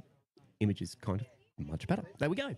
All right, some stuff works, some stuff doesn't. All right, welcome back. I've come back to have a chat to you guys once more. Yeah, the general consensus around me is there is some sort of optical stabilizer in the actual lens, and the lens is what actually keeps pulling things down and around and all that sort of stuff because it wants to automatically focus on things that are closer because it's something I have no idea why, but anyway, yeah, because the trees are closer, the rocket is further away, and therefore it is looking like yeah, it's trying to focus on something else. All right, what's this? I'm getting all right. Okay, cool. Okay, apparently that's T minus 20 minutes, T minus 30 minutes, T minus 30 minutes. There's okay, looks like we might be ready to go. All right, I'm just looking at the rocket. Looking at the rocket on the screen. Apparently, it's got T minus 30 minutes to go. All right, thank you very much, Austin, for the tip about what's going to happen. We've got prop load. Yes. There's a cloud around the rocket. Yes, we've got prop load. The rocket's about to go. No. We got prop load. It's going to take about 15, 20 minutes for it to load. I got clouds around the outside of it.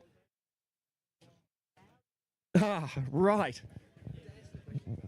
So before anybody goes to ask, what are the clouds around the rocket? The clouds around the rocket are when the rocket actually starts to they start to load the prop and the propellant, and the propellant is because it's sub-chilled. What happens is when it warms up, it starts to form steam immediately, and I'm seeing either I'm hallucinating badly now because I've been live streaming for a long time, but I'm starting to see puffs of cloud around the upper stage of the rocket. It looks like they're doing full prop load. It looks like they're almost ready to go. So that is the first indication and sign that something is starting to happen. Let me just check. All right, looks like it's going to go. We've got a prop load. The chat has gone nuts. I can't even keep up. All right, guys.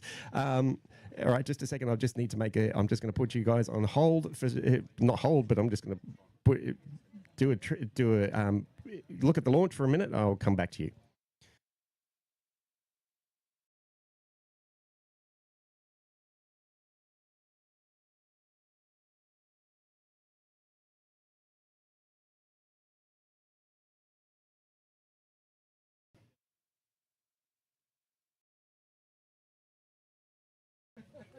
All right.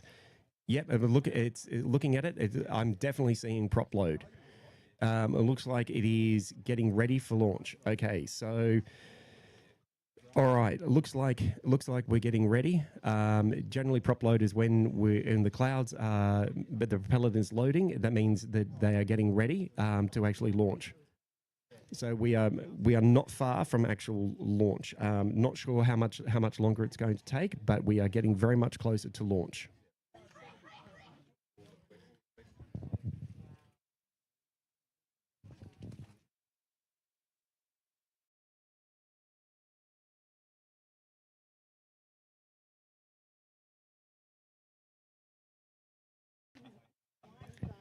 All right.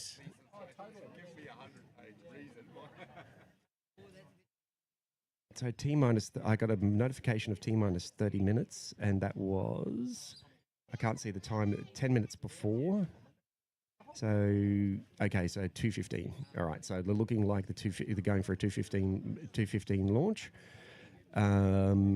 based on my calculations. And what I'll do is I'll start to move across to actually see if I can do comms and camera at the same time. Let's give this a shot.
All right, so I'm over at the camera. I'm just going to need to work out how I'm going to do this. Thank you. Someone is helping out quietly in the background, and he's not on camera. All right, let me get this all sorted here. I'm going to try and zoom back out. I'm going to zoom in first, see if we can better see this prop load. No.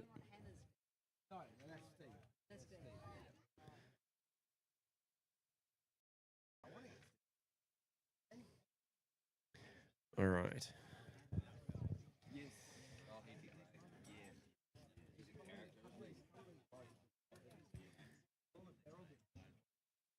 All right, that's back far enough now that I should be able to see it. Of course, that's not on. Okay, and I can't see anything through the lens because it is streaming and it won't let me. Wonderful.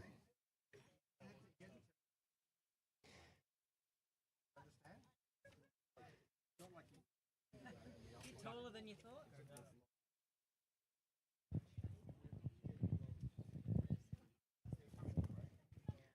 All right, let's just have a look at this.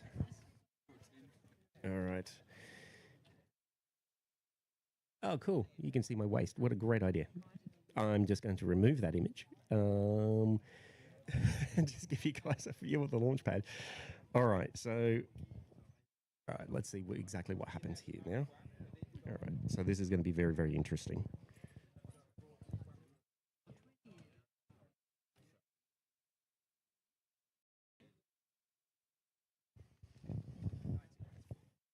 I am still continuing to see prop load. There's little wisps of cloud, and we should be almost ready to go.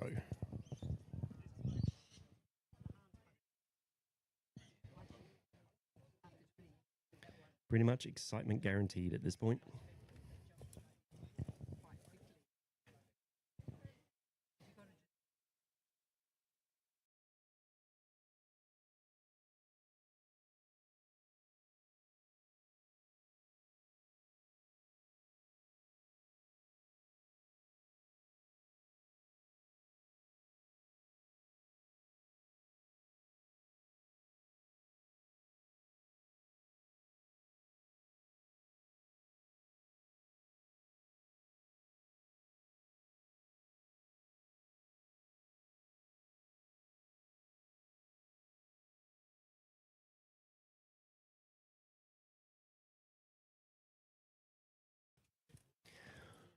All right. I don't know about you, but I'm starting to get excited. Hopefully, look, I'm sorry, guys. I know you guys probably got questions and answers in the chat.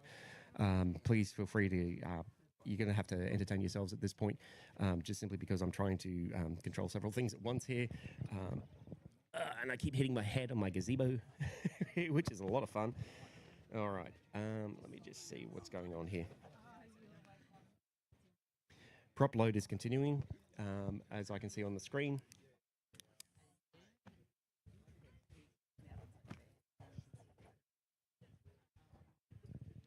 There's been no further notifications of anything changing.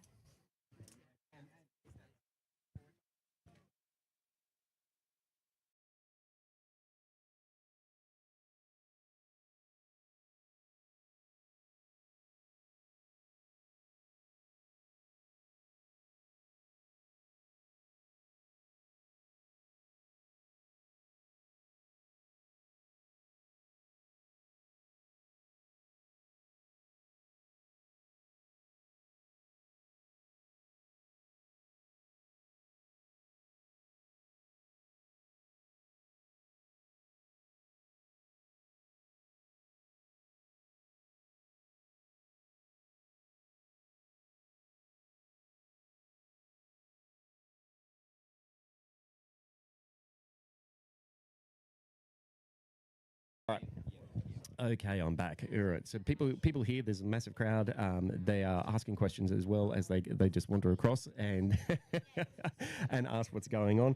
So just in regard to prop load, the clouds that you see outside on the outside of the rocket are actually there because when they're loading the propellant, it actually it warms up and boils off. So that creates those clouds. When those clouds start to disappear is when they are starting to compress. They are starting to press for flight. Pressing for flight means they are almost ready to go. So they stop the boil off. So when the cool propellant actually hits the atmosphere or in the tank, goes into the tank, it warms up, and so therefore they have to release the pressure as they go. So once they've finally released the pressure. When they stop releasing the pressure, that's when they're actually stopping the boil off, and that's when they're actually starting to press. They need all of that for flight, because if they didn't let it out, then basically the the rocket would fall apart, or the rocket would split apart. So now that that's happening, and we can see that quite clearly. I'm looking at the 2:15 is what the advertised is going to be, but it could launch any time from this point onwards. Apologies, I should be more interactive with all the chat and everything like that, but at the moment I'm focusing on camera and camera control because when this happens, it will happen quick, I imagine, and we'll all find out exactly what's going on. I'm going to try and commentate as we go, and hopefully it'll all work.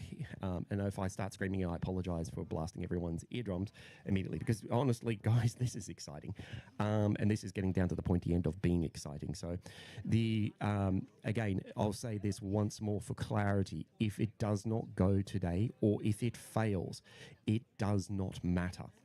What matters is that Gilmore learns from their mistakes, or learns from whatever happens from today's launch. It could be a flawless launch. We don't know.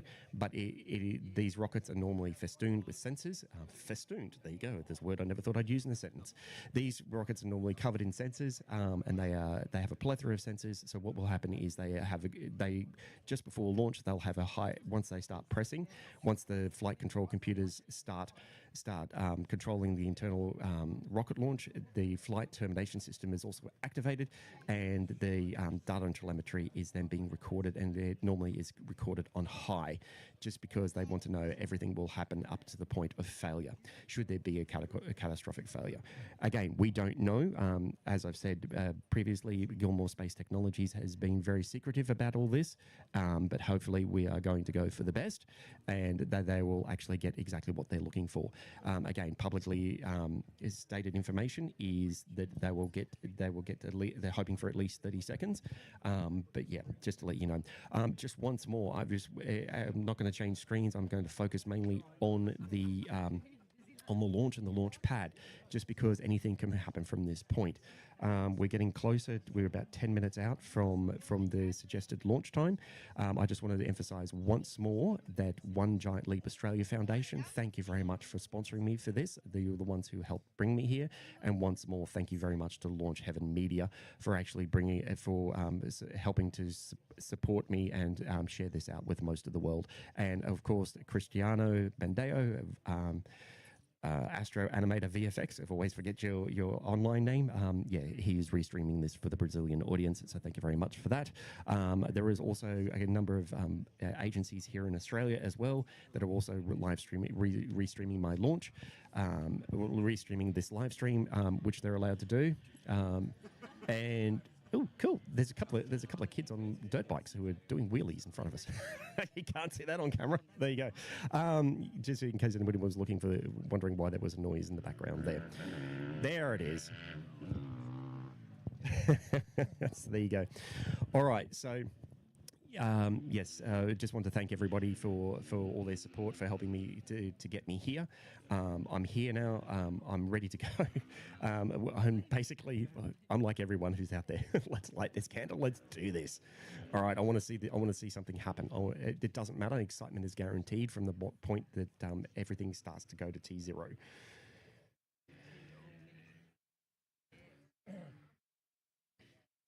Okay, we've got around about 9 minutes left.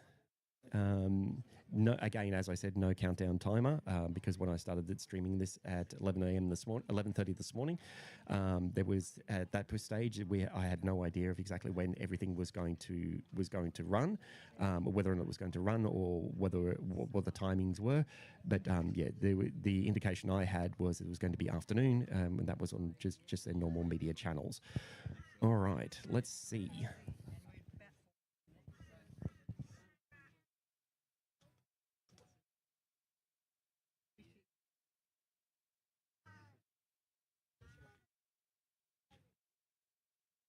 Okay, I'm trying to get closer into the rocket, and there are birds in the way. This is ridiculous. All right, being 12 kilometers away from the actual rocket launch is becoming a bit of a problem, mainly because there's wildlife in the area. Who thought that wildlife would be an issue? Anyway, this is what I've got right now. The image is a little bit blurry, so I'll zoom out once more.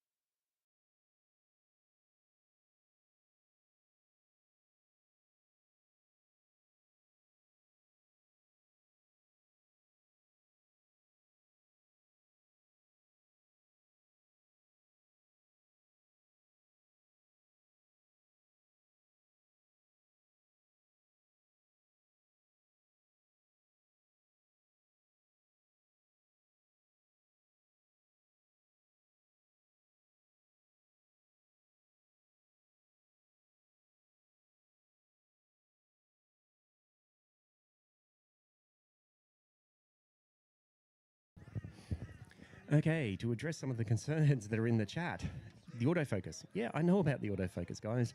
I can't turn it off because as soon as I change over to manual focus, what happens is the image becomes much, much worse. So yeah, it's a really unfortunate. It's a series of circumstances that has produced that. All right, just having a look at the rocket. It seems to be, I'm not sure if it's actually pressing for flight just yet, but it should be almost close to liftoff. We've got another 6 minutes to go.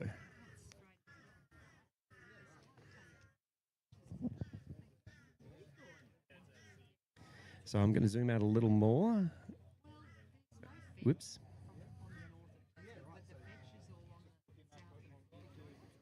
Okay, because when this moves, it'll move fast.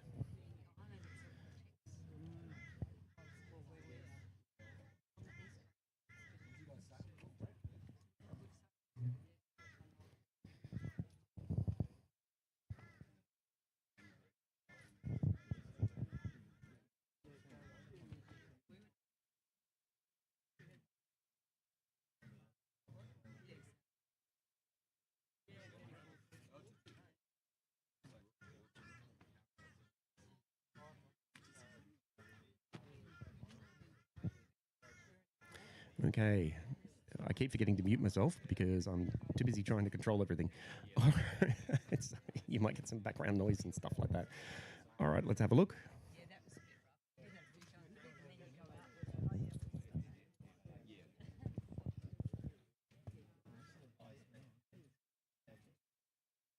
Okay, the rocket is in the distance.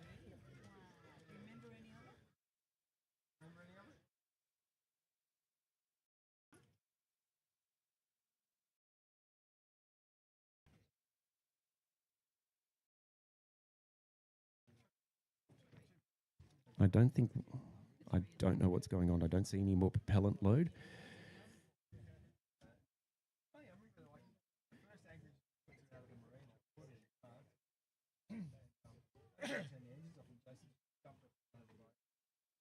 Trying a couple of different things. Rocket there in the distance. That's about the perfect zoom right there for the moment. All right, I can't get any closer at the moment just because if it takes off, I don't want to miss that opportunity to pivot the camera. So speaking of which, I need to fix up the camera. Just a sec.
All right. Getting closer. 3 minutes. Providing that they actually go with the 215.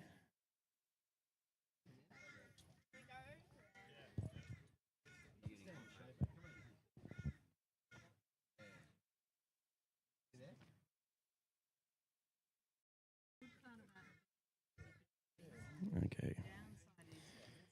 All right.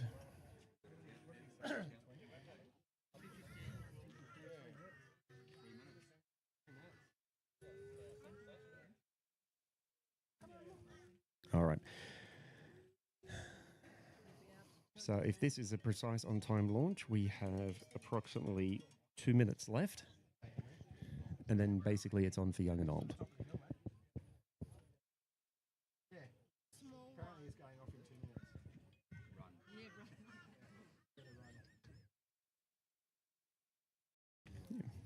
People are now listening to me, which is weird. They're now saying it's 2:15. I'm like, I could be wrong. It's not like I have any inside information. All right. All right, we've got 1 minute. No, just over.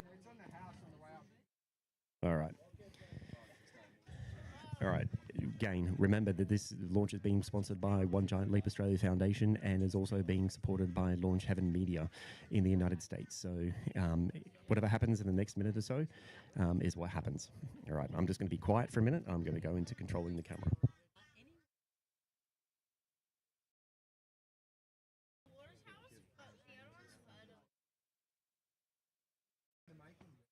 Actually, there's free water towers. Two over there. Yeah, there are a lot of people.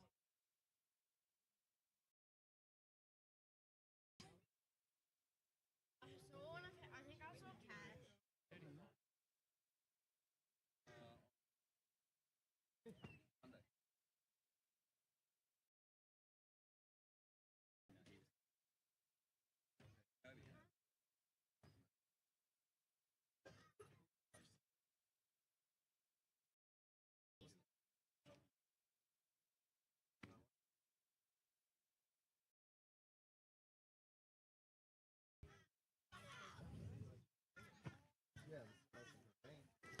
So, nothing. So we've passed T0.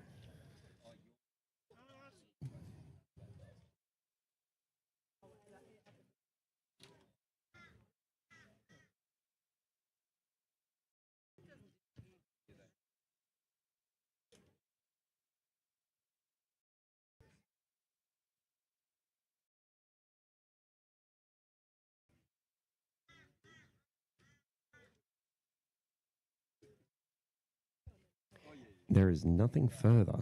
The rocket seems to be quiet.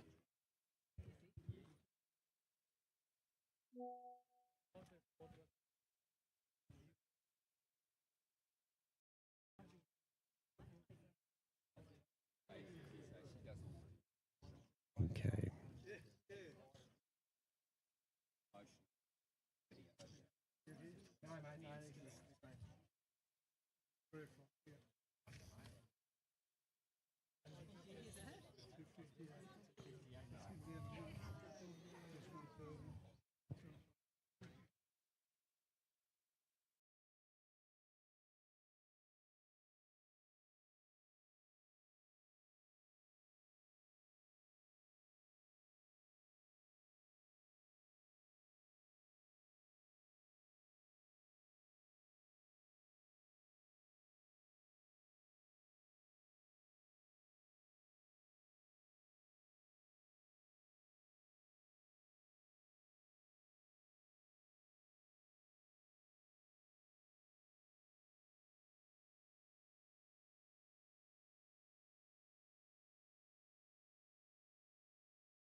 Okay, it looks like there's a bit of conjecture here at the moment whether or not they're launching at 2:15, 2:58, or anytime between now and 5:30 p.m. Well, I'm not seeing any more. I'm not seeing any more propellant load. I'm not seeing any more clouds. I'm not seeing anything else. Adam is here.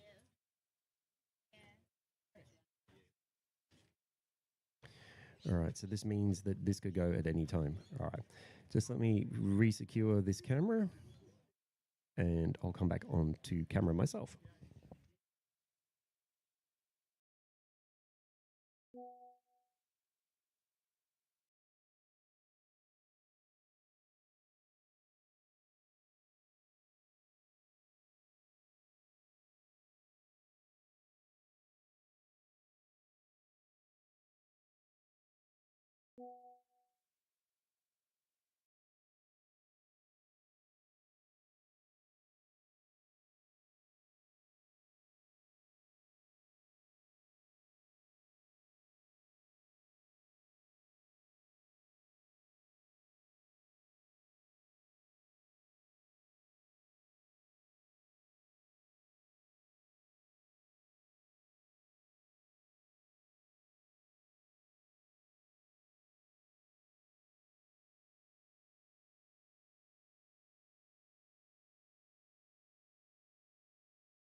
All right, I'm back. All right, so yes, so looks like we are going at 3 p.m. now.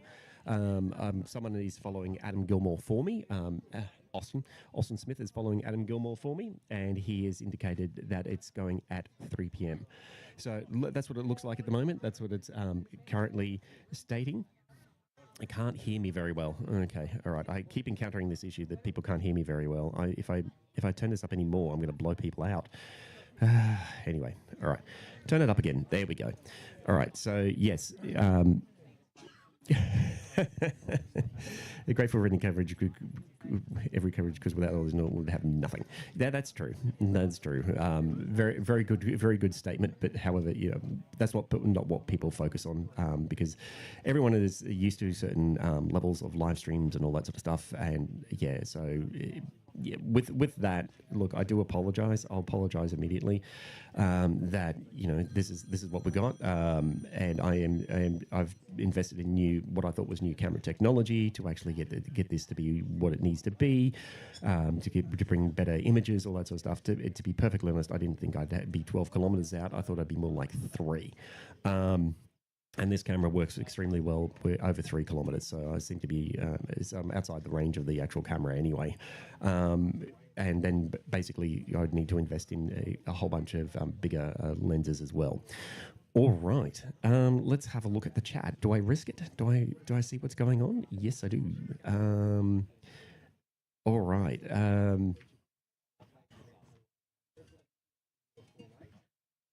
Well, thank you, guys. Thank you. I appreciate your support and telling me that I'm doing a good job. Yeah, I'm trying to yeah, 12 kilometers away. I know. Let's see. I can see if I put that up on screen. There we go. Q&A. There we go. Yep, 12 kilometers away. Oh, yeah, it's a long way.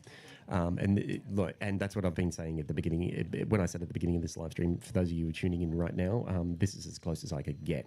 And because everywhere I was exploring around the traps, because of where the launch pad is, it's actually in a bit of a impression in the earth, so it's a bit sunk down. So what that means is, the near I can get closer, much closer, but you'd see the trees. Our trees are around about 20 to 30 meters high, so you wouldn't actually see the rocket sitting on the pad anyway, and you wouldn't see it until it roses above the trees, and you wouldn't see anything until that point. So we're being up here, even though it is a little bit, not everybody enjoys me being this far away. This is you can at least see the prop load. You've seen the prop load. You've seen that happen. So I'd say that 3 p.m. is probably going to be more of a realistic time frame.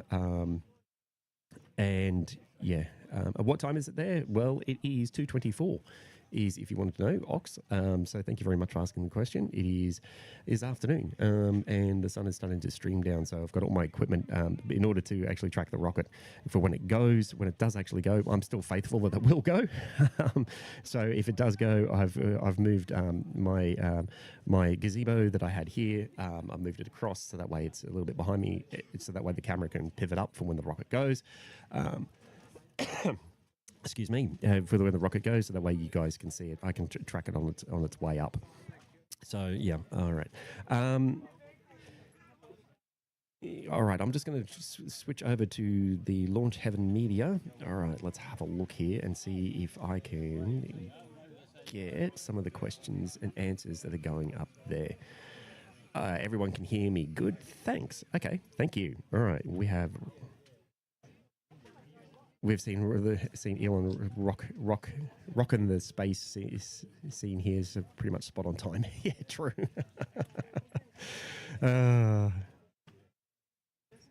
Oh, that's interesting. I made my own. Was it? Well, I lost it. Where'd it go? It's on screen. Okay, I made my own P1000 using. Oh, tripod from P1000 using old headphone dump shop A stage speaker. Oh, okay, cool. Araldite and duct tape. Yeah, we don't have duct tape here in Australia. Really, that's not an Australian thing. But however, I get your point. Thank you very much for making that point. Yeah. Yes. I'm. Yeah. Once more, I'm going to be having a look at my my equipment. Nikon is doing an excellent job for today. I am going to be reviewing that after this live stream, and I'm going to be looking at getting some new equipment. So again, if anybody would like to come reach out and sponsor me, please feel free to do so. If you want to find out more about me or AussieNaut, then you go to aussienaut.space, AussieNaut.space, and you can find me there. You can also, if you want to reach out and sponsor, you can do that as well. There's also, I have Patreon, like most other YouTubers and streamers. I have a Patreon page, patreon.com/AussieNaut. It's really that simple. So yeah, if someone knows someone in Sony who would be able to sponsor me, I'm not after lots of equipment. I'm just after one. That way, I can use the Nikon that I already have and a Sony Alpha to actually bring you guys more better live streams at the moment. So yeah, I'd be more than happy to be introduced to a company. If there's another company out there that's better than Sony, I don't think there is. That was biased. So yeah, if there's another camera company out there that I should be talking to, then yes, please feel free to make introductions. If you need, you can contact me through ausinaut.space through the About page. There's a contact form there. I'm not going to give out my email address just to anybody. And so yeah, if you want to introduce me for sponsors and all that sort of stuff, please feel free to do so. I will continue to partner with launchheaven. I will also continue to partner with One Giant Leap Australia Foundation, or One Giant Leap Australia. Basically, the reason why I keep going back to those guys is because they have continued to support me since I started live streaming, and since I started my YouTube channel, which was in 2018, the same year that the Australian Space Agency was started, by the way. It was started in July. I started in August. So yeah, because once they sorry, I read a comment that's distracted me. So once they started, I realised exactly what I wanted to do. I wanted to be like everyone else, be like the everyday astronaut and all that sort of stuff. I was watching a lot of his content at the time, and basically that gave me the inspiration to get the narrow focus on the Australian space industry and just start doing all that sort of stuff. All right, so I've got to put this one on screen, and nice streamy do, mate. YouTube username. Yeah, thanks. We don't talk like that, but anyway, thank you. We don't go, yeah, nice streamy do, mate. We don't actually talk like that. We actually, and this one I quite like as well, Koala Naut from Anonymous. Anonymous. Oh. Do you know it took me that long to figure that one out? Oh dear, you could literally hear me the it clicking in. So yes, that's interesting. All right, everyone can hear me loud and clear. Audio is okay. Thanks for the good work. I appreciate it. Appreciate you guys and your support. I'll come back to my channel now, and anyone in the chat over there. All right. Let's see. What happened to my chat? Oh, there it is. Okay, it's gone crazy. I definitely vote for changing our currency to dollary-doos. Thank you. What's a streamy do? Is it related to a didgeridoo? I don't know. By the way, I don't have anything further to say to anybody. But yeah, so at the moment, what is a streamy do? I have no idea. Is my stream frozen? No, there we go. All right, that's good. That's good. All right. All right. So yes, now targeting 3 p.m. So we're about half an hour away from that happening, and it was this. I'm just looking at some of the trying to read some of the comments. What's this one, Barbie? Don't you say? No, we don't say slip a shrimp on the Barbie. That's no such thing. That's for the American audience. We never say that.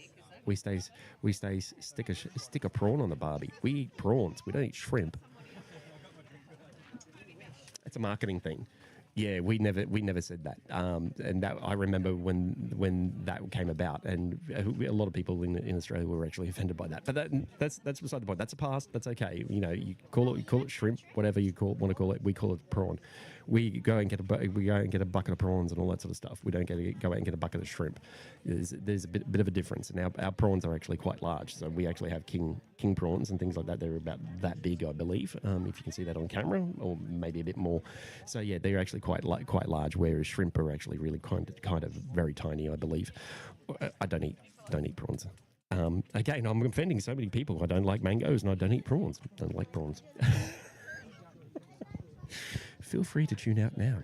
All right, so it's looking like it's going to be 3 p.m. So what I'm going to do is I'm going to take another break. I need a drink of water. There's a whole ton of people behind me that are accumulating. So yeah, well, what I'll do is I'll I'll take it easy for a second, and I'll come back to you in just a few minutes.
Alrighty, I'm back. Hello. All right. Hopefully, everyone is being entertained by the picture of the Aerys rocket sitting in the background there. So far, nothing has really happened. We've seen that it looks like it's going to be 3 p.m. Still at this stage, no further cancellations or anything like that. It looks like it's still going to happen at the right time. All right. Yes, got Gilmore. Let's build a rocket. Gilmore, let's build rocket and tell everyone not to live stream it. You guys are funny. All right, so I understand that there's been a lot of things that have been happening in the chat while I've been gone. So yeah, basically I've just been taking look, perfectly honest, I've been just taking a break, and for the last couple of minutes and seeing what's going on. Again, no signal on the camera. Just give me a sec. I've got to go fix that.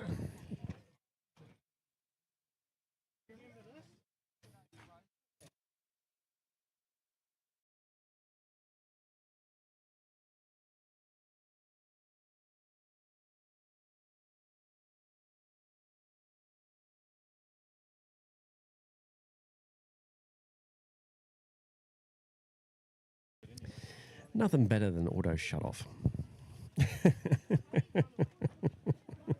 Oh, lovely. All right. Yep, lost signal. Yep, apologies for that. Yes, lost signal. Yeah, camera keeps.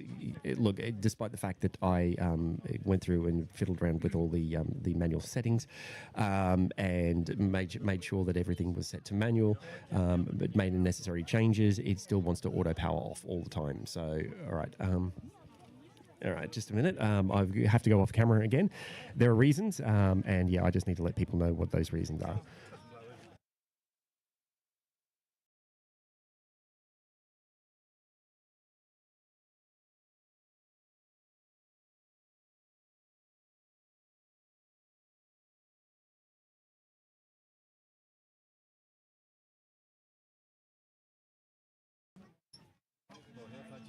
All right, sorry about that. Yeah, just need to warn people that if they stand at a certain angle, they will appear on camera, regardless of whether or not they like to. So yeah, I'm just giving them the option to walk away from being on camera, which is this one right here, which people forget because they see the big one and go, oh, okay, we're not going to be on camera, and then forget about the little small one. All right, so. All right, 11 minutes, 12 seconds. All right, so apparently some people are counting down for me. So yeah, this is what it looks like at the moment. This is the view. It looks like we are down to the last 11 minutes or so until T0. We're new T0 of 3 p.m. Well, there's a 2:58 p.m. launch time, which was announced by the mayor of Bowen, I believe. However, I did see someone has been following Adam Gilmour, and he, as a CEO of the company, I think he takes precedent over the Lord Mayor. Anyway, about whether or not his rocket's going to launch. So yeah, I'm just going to clarify that for you guys. That I've noticed that a little bit in the chat. So yeah, just keep that in mind. Let me just have a look at the launchheaven as well. The launchheaven. Yes, where are we? Going through. I'm just having a look through, scrolling through. Prawns and mangoes have an interestingly similar play. Yes. Hang on. Yes, this on screen right now. Prawns and mangoes have an interestingly similar flavor profile. That's what I think. I think they taste the same. That's why I don't like them. Ugh. Anyway, that's me. All right, just a second. I'm going to disappear for a minute, and I'll come right back.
Alrighty, back again.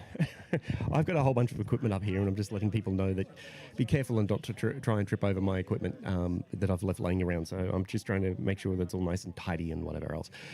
All right, let's have a look. Mango. All right, chuck a crock on the Barbie. No, we don't say that.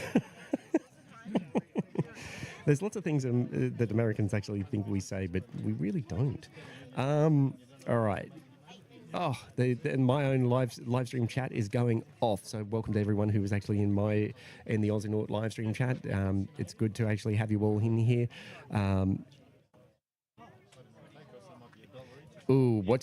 That's a good one. Big Betty's Gaming. I'm going to put that on screen for everyone to see. There we go. Prediction: no launch, bang, or flight. Well, that's the ultimate question, isn't it? And I don't really have a really decent answer for any of that.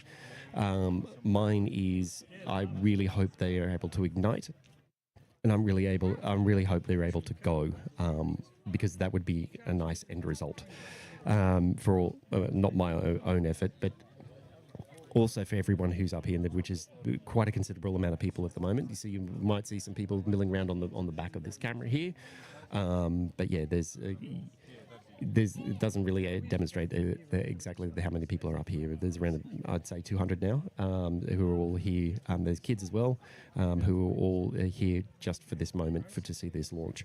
So hopefully, with any luck, everything will work out, and everything will be okay. Whatever happens, excitement is guaranteed, and hopefully, with any luck, that something will happen. And then basically, if there's no launch, that's a big bang, then, it doesn't really matter. Gilmore Space will learn from what happens. We'll learn exactly what to improve on their next rocket, because I believe the next rocket is ready to go, or very close towards its end of its development cycle. And yeah, hang on. Right, there's a question here. I've got another good question as well. Is how far do you think it will get? I don't think it'll make orbit. I don't know why I say that, but I don't think it'll make orbit at all, unfortunately. I think it'll get close, but I don't think it'll actually make it all that way. So, yeah. Hopefully it'll prove me wrong. That's what I would like. So, and the next question here is. Excuse me. So yeah, where am I? I'm at Mountain Nut, near the water tower, and yeah, there's quite a lot of people up here, so it's quite crowded. If anybody wants to come and sell snacks and drinks, now's the time. Bowen, locals, please come around. Snacks and drinks. I've got a big bottle of water that I'm starting to almost get through. I've been going since 11:30 this morning, so. Wouldn't mind a nice cold drink, but anyway, that's all right. That's fine. Oh, all right. Let's just have a look here. Where are we? Nothing further has happened on the actual launch, so I'm just assuming that okay, it will either happen in the next 3 minutes or it won't happen at all. So I'm just going to go back and switch cameras once more, focus on the launch, and see if anything is going to happen in the next 3 minutes, next 3 to 5 minutes. So we've only got 3 minutes to go. I haven't seen any more prop load. If the load has gone through, I haven't seen anything else to say they've reloaded or continuing to load.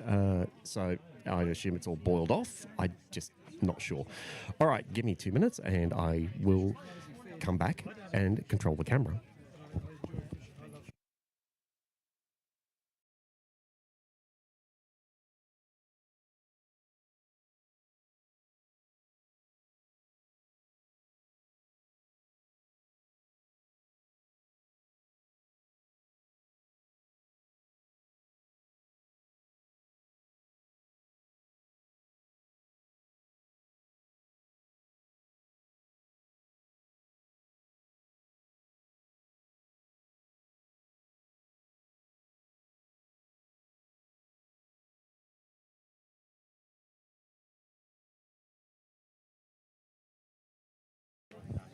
Right, I'm back over at the camera, and we are coming up on the first prediction.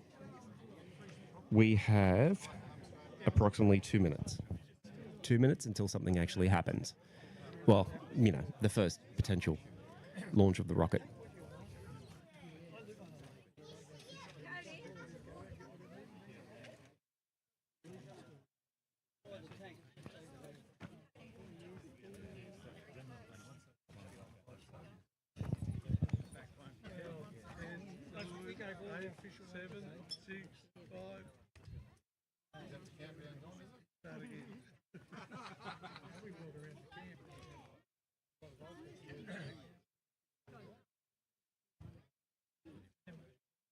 All right.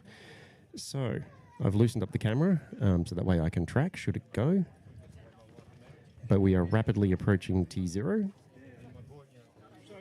for the first prediction, which is by the mayor. Then the other prediction, which is by Adam Gilmour, which is 3 p.m.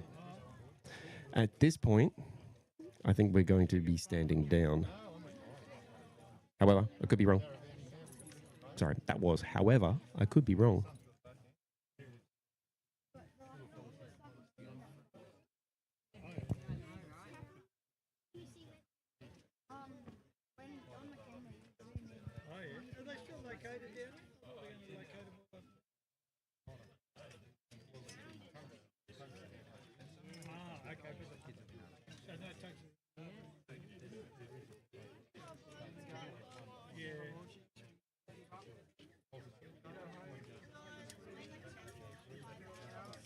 All right, I can't see any prop load, can't see any clouds. And again, if there is, I have stepped away from the chat for anybody else to let me know. So I'm just having a look at this at the moment, and I can't see any obvious clouds. All right, let me zoom back out.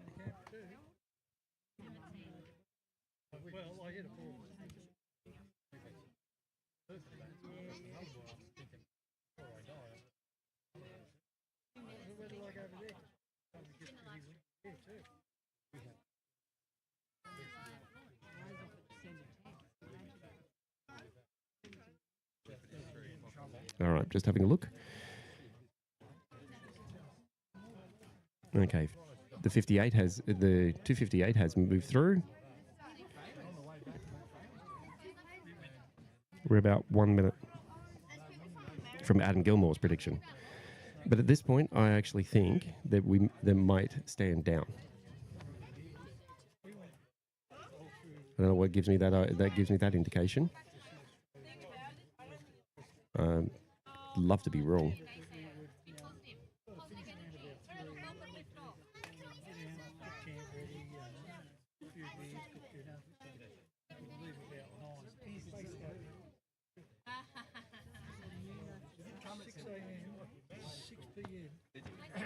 All right, just having a look. T0 has passed. No further. No further update. All right, just having a look. Just give me a second.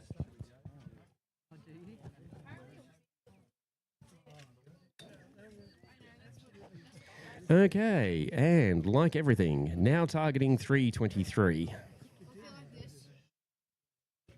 We ended up, we were leaving at 6 o'clock in the morning and not making camp till 6 at night, just so we ended up here a week ahead of ourselves.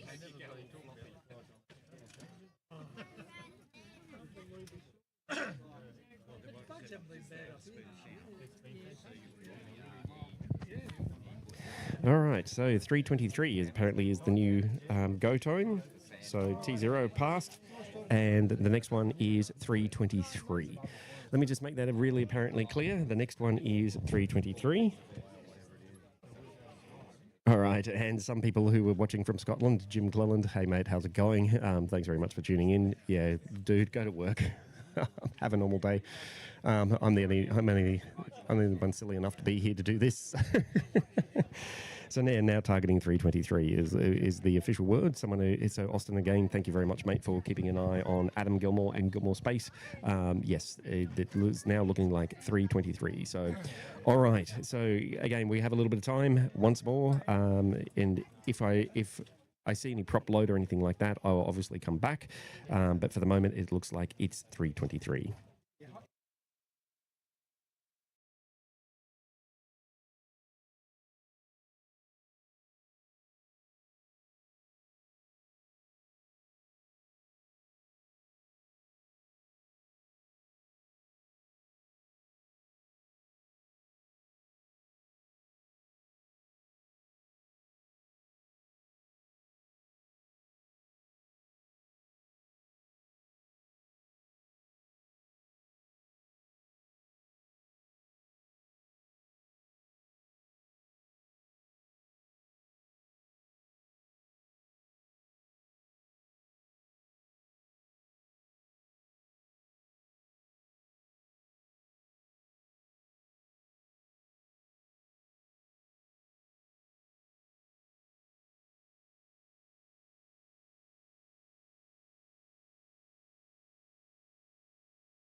Alrighty, back again.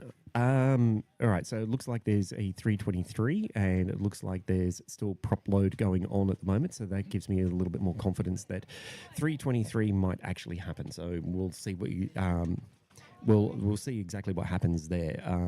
For the moment, I'm not sure what will happen. Very much like you guys, I'm literally an observer. I'm hoping for the best. Again, not sure what will happen. So yeah, if I can't exactly get any closer. No, I can't get any closer. All right. So yeah, it looks like there is a active prop load that's going on, which means they're reloading the tanks because every time you try and launch a rocket, you have to load your tanks. You load your tanks with propellant. It's cold, and then basically if you don't go within a certain amount of time frame, then you need to top up those tanks and get ready all over again. So that's possibly what they're trying to do now, because it looks like it's going to be a 323. Liftoff. So again, right. So I've got a lot of you online. So Gilmore needs to test launch a live stream first, then try a rocket launch. Yeah, they do. Anyway, that's all right. That's fine. Yeah. So there is still a lot of people hanging out here. A lot more kids now because it's also after school. All right, so the audience has gotten bigger and bigger and bigger and bigger and bigger. So yes, just while I'm here in my little bubble. All right. Is there an echo? Is it the same for anyone else? Okay, no, I don't think anybody else has pointed out an echo. I hope there's not an echo. If I do, that means I need to turn my gain down, and I might need to change that a little bit because I accidentally touched something before. So yeah, so if anybody hears an echo, please let me know. There's a few things I can do about that. So we're not 10 minutes, not yet. So yeah, we're getting closer towards being the pointy end again. Again, prop load is always a good thing that we can see you can see that around the rocket in the distance. Again, wind is 20 kilometers an hour from the northeast. That should be okay. I'm not sure. I'm not sure what the tolerance limits are, Terry, for the... let's just see. Where's Q&A? There we go. Yes, should that be 20 kilometers an hour from the northeast? Should that be okay? No idea. I don't know what the tolerance limits are for this particular rocket. So it's a 3-stage rocket, as I've said before. Four serious hybrid rocket motors on the first stage. On the second stage, there's a second hybrid motor that is just a singular one for the second stage to get to that additional there. And then there's on the third stage, which is the final push to orbit, is a biprop rocket engine called Phoenix, and that should kick in at the end, providing everything goes well. So that's what we're looking at the moment, and whether or not the rocket can actually tolerate these wind conditions, I'm not sure. I did see something from Adam Gilmour saying that the wind conditions were about 4 or 5 kilometers per hour, which is close to what their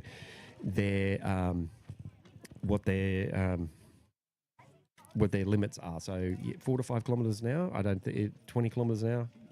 I'm not sure.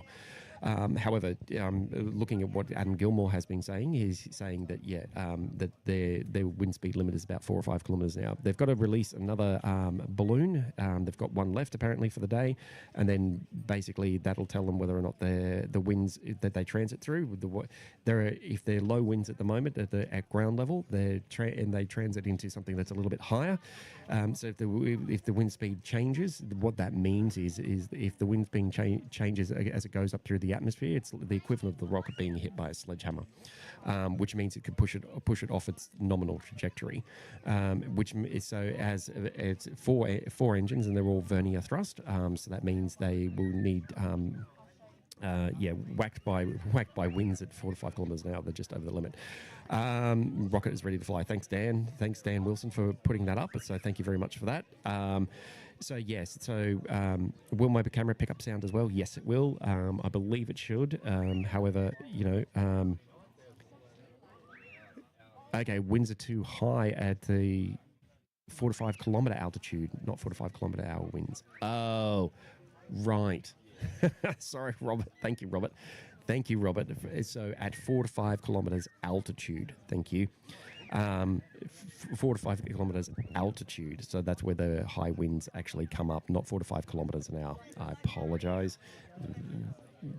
you try and read these things and simulate it quickly, and then you prove and roll, which is always a fun thing to do. So, all right, so yes, so 4 to 5 kilometers up, the winds can be spectacular, and again, it's if they're quite high, it's like the equivalent of the rocket being hit by a sledgehammer, which means it can be pushed off course really, really rapidly and really, really quickly, and the rocket may not be able to survive that sort of a push on it. All right, having a look.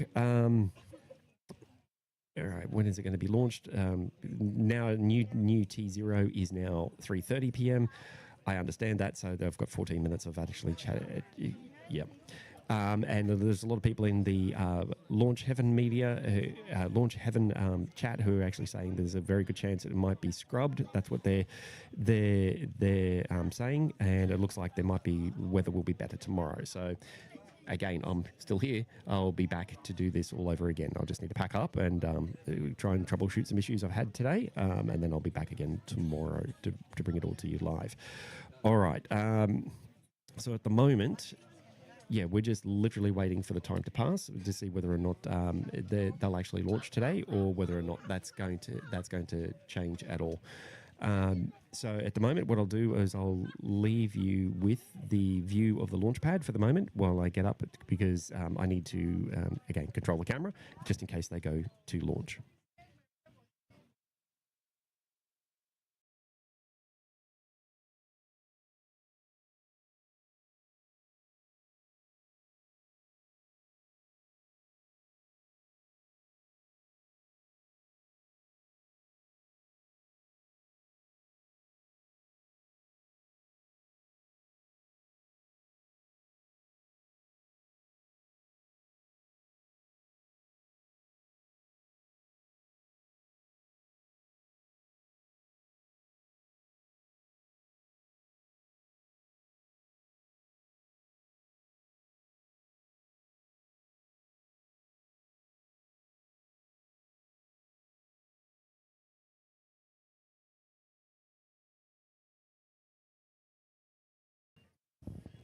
All right, 12 minutes to go. All right, we'll see if the winds are quite high at 4 to 5 kilometers altitude, then that could actually stop this launch entirely. Upper level wind is something that could actually stop the launch entirely, and I may have to reset and try again tomorrow. All right, just having a look at this.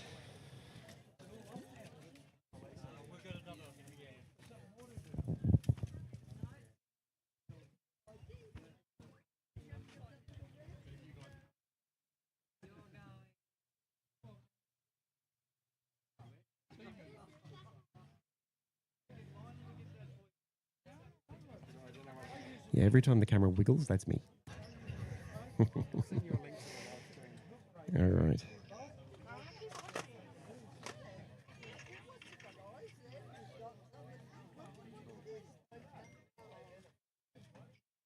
All right, just waiting for the time to tick down. We are 11 minutes out.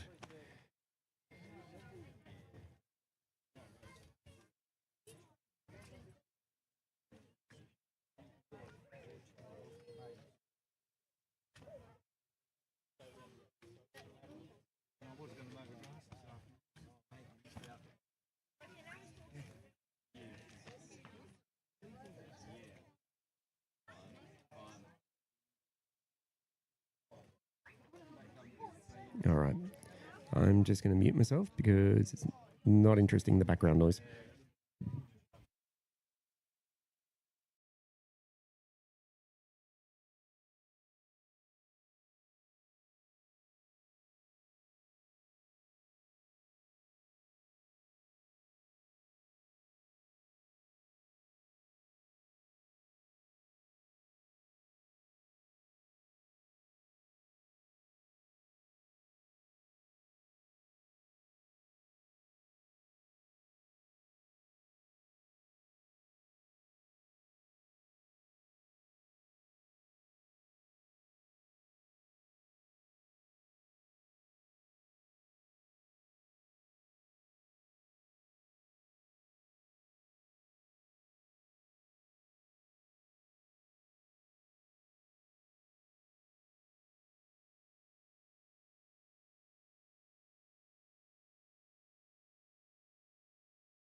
All right, we are 7 minutes out.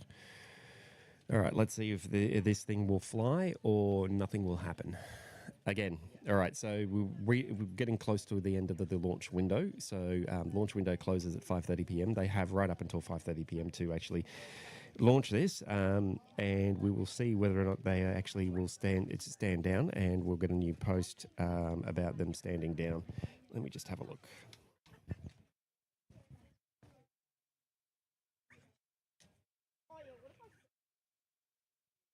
Cool.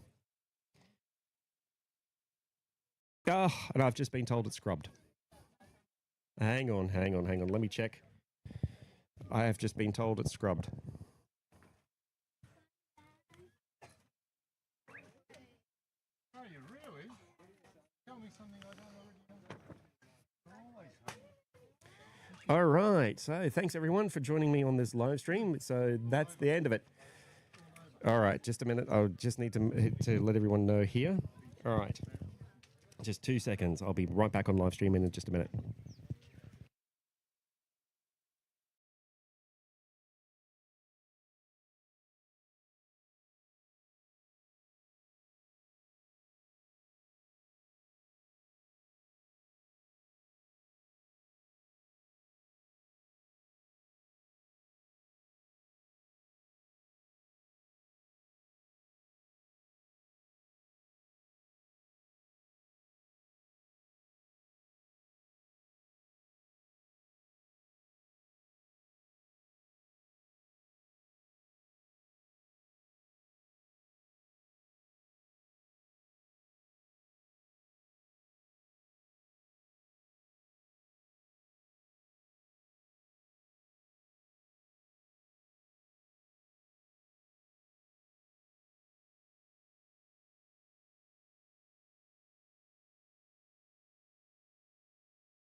Alrighty. If you're still here and you're still hanging around, yeah, the official word is it has been scrubbed. Adam Gilmore has posted not more than a few minutes ago, maybe a minute or two ago, that yes, today they are standing down. It is a scrub for today. They can't get past the upper level winds. They haven't calmed down at all, so they have to unfortunately scrub for today. They are going to try again tomorrow. So what that means is, yes, I will be back again tomorrow to try and live stream this all to you guys all over again. If you want to be part of it, then please feel free to subscribe. Feel free to subscribe. Click on the bell icon. Give it a thumbs up. Reshare, repost, do all that wonderful stuff that you guys normally do. Please, if you want to. Please launch this time. I need to sleep. Yes, I know. I understand. Some people need to sleep. Some people need to go to bed. I have been here since 11:30 this morning, trying to bring this to you. But yeah, scrub it up is what it is at the moment. And so yeah, therefore, it didn't say why. It did say why the upper level winds at the 4 or 5 kilometre mark is the one that's actually is stopping them from launching today. They can't get past that. So yes, again, I'll be here again tomorrow. Probably bring some sunscreen this time because I'm getting a little bit sunburned. But anyway, that's all right. So yes, just remember they are standing down for today. However, keep in mind that I am still going to be here live streaming this tomorrow. Please, if you want to give it a thumbs up, a like, all that sort of stuff, do all the usual things, share it amongst your family and friends, all that sort of stuff. Please do. I will do this. It doesn't matter if there was three people watching or 100,000 people watching. I'm still going to bring this to everyone because this is what I do. Because it keeps me out of trouble mainly. Because everyone needs a hobby. This is mine. All right. So just remember, guys, I'll be here. Scrub for today. Upper level winds between the 4 and 5 kilometer mark. Adam Gilmour made the post. I think it was on Twitter not so long ago. You want to go and check out follow him on Twitter. You can feel free to do so. Please follow me. You can find me on social media, all that sort of stuff. If you want to try and help sponsor me, please feel free to do that as well. I'm on patreon.com/AussieNaut. If you want to try and get in contact with me, please feel free to do so. It's at the AussieNaut.space/about. There's a contact page there. Fill that out. It gets to me. I will be in touch. But yes, today is stand down. Just to re-emphasize once more, it's scrubbed. It's done. It's over. They'll try again tomorrow. I'll be back here to live stream this. And so until that time, until I'm here tomorrow, just remember, everyone, as always, you must remember. Where is it? You must remember. Stay caffeinated.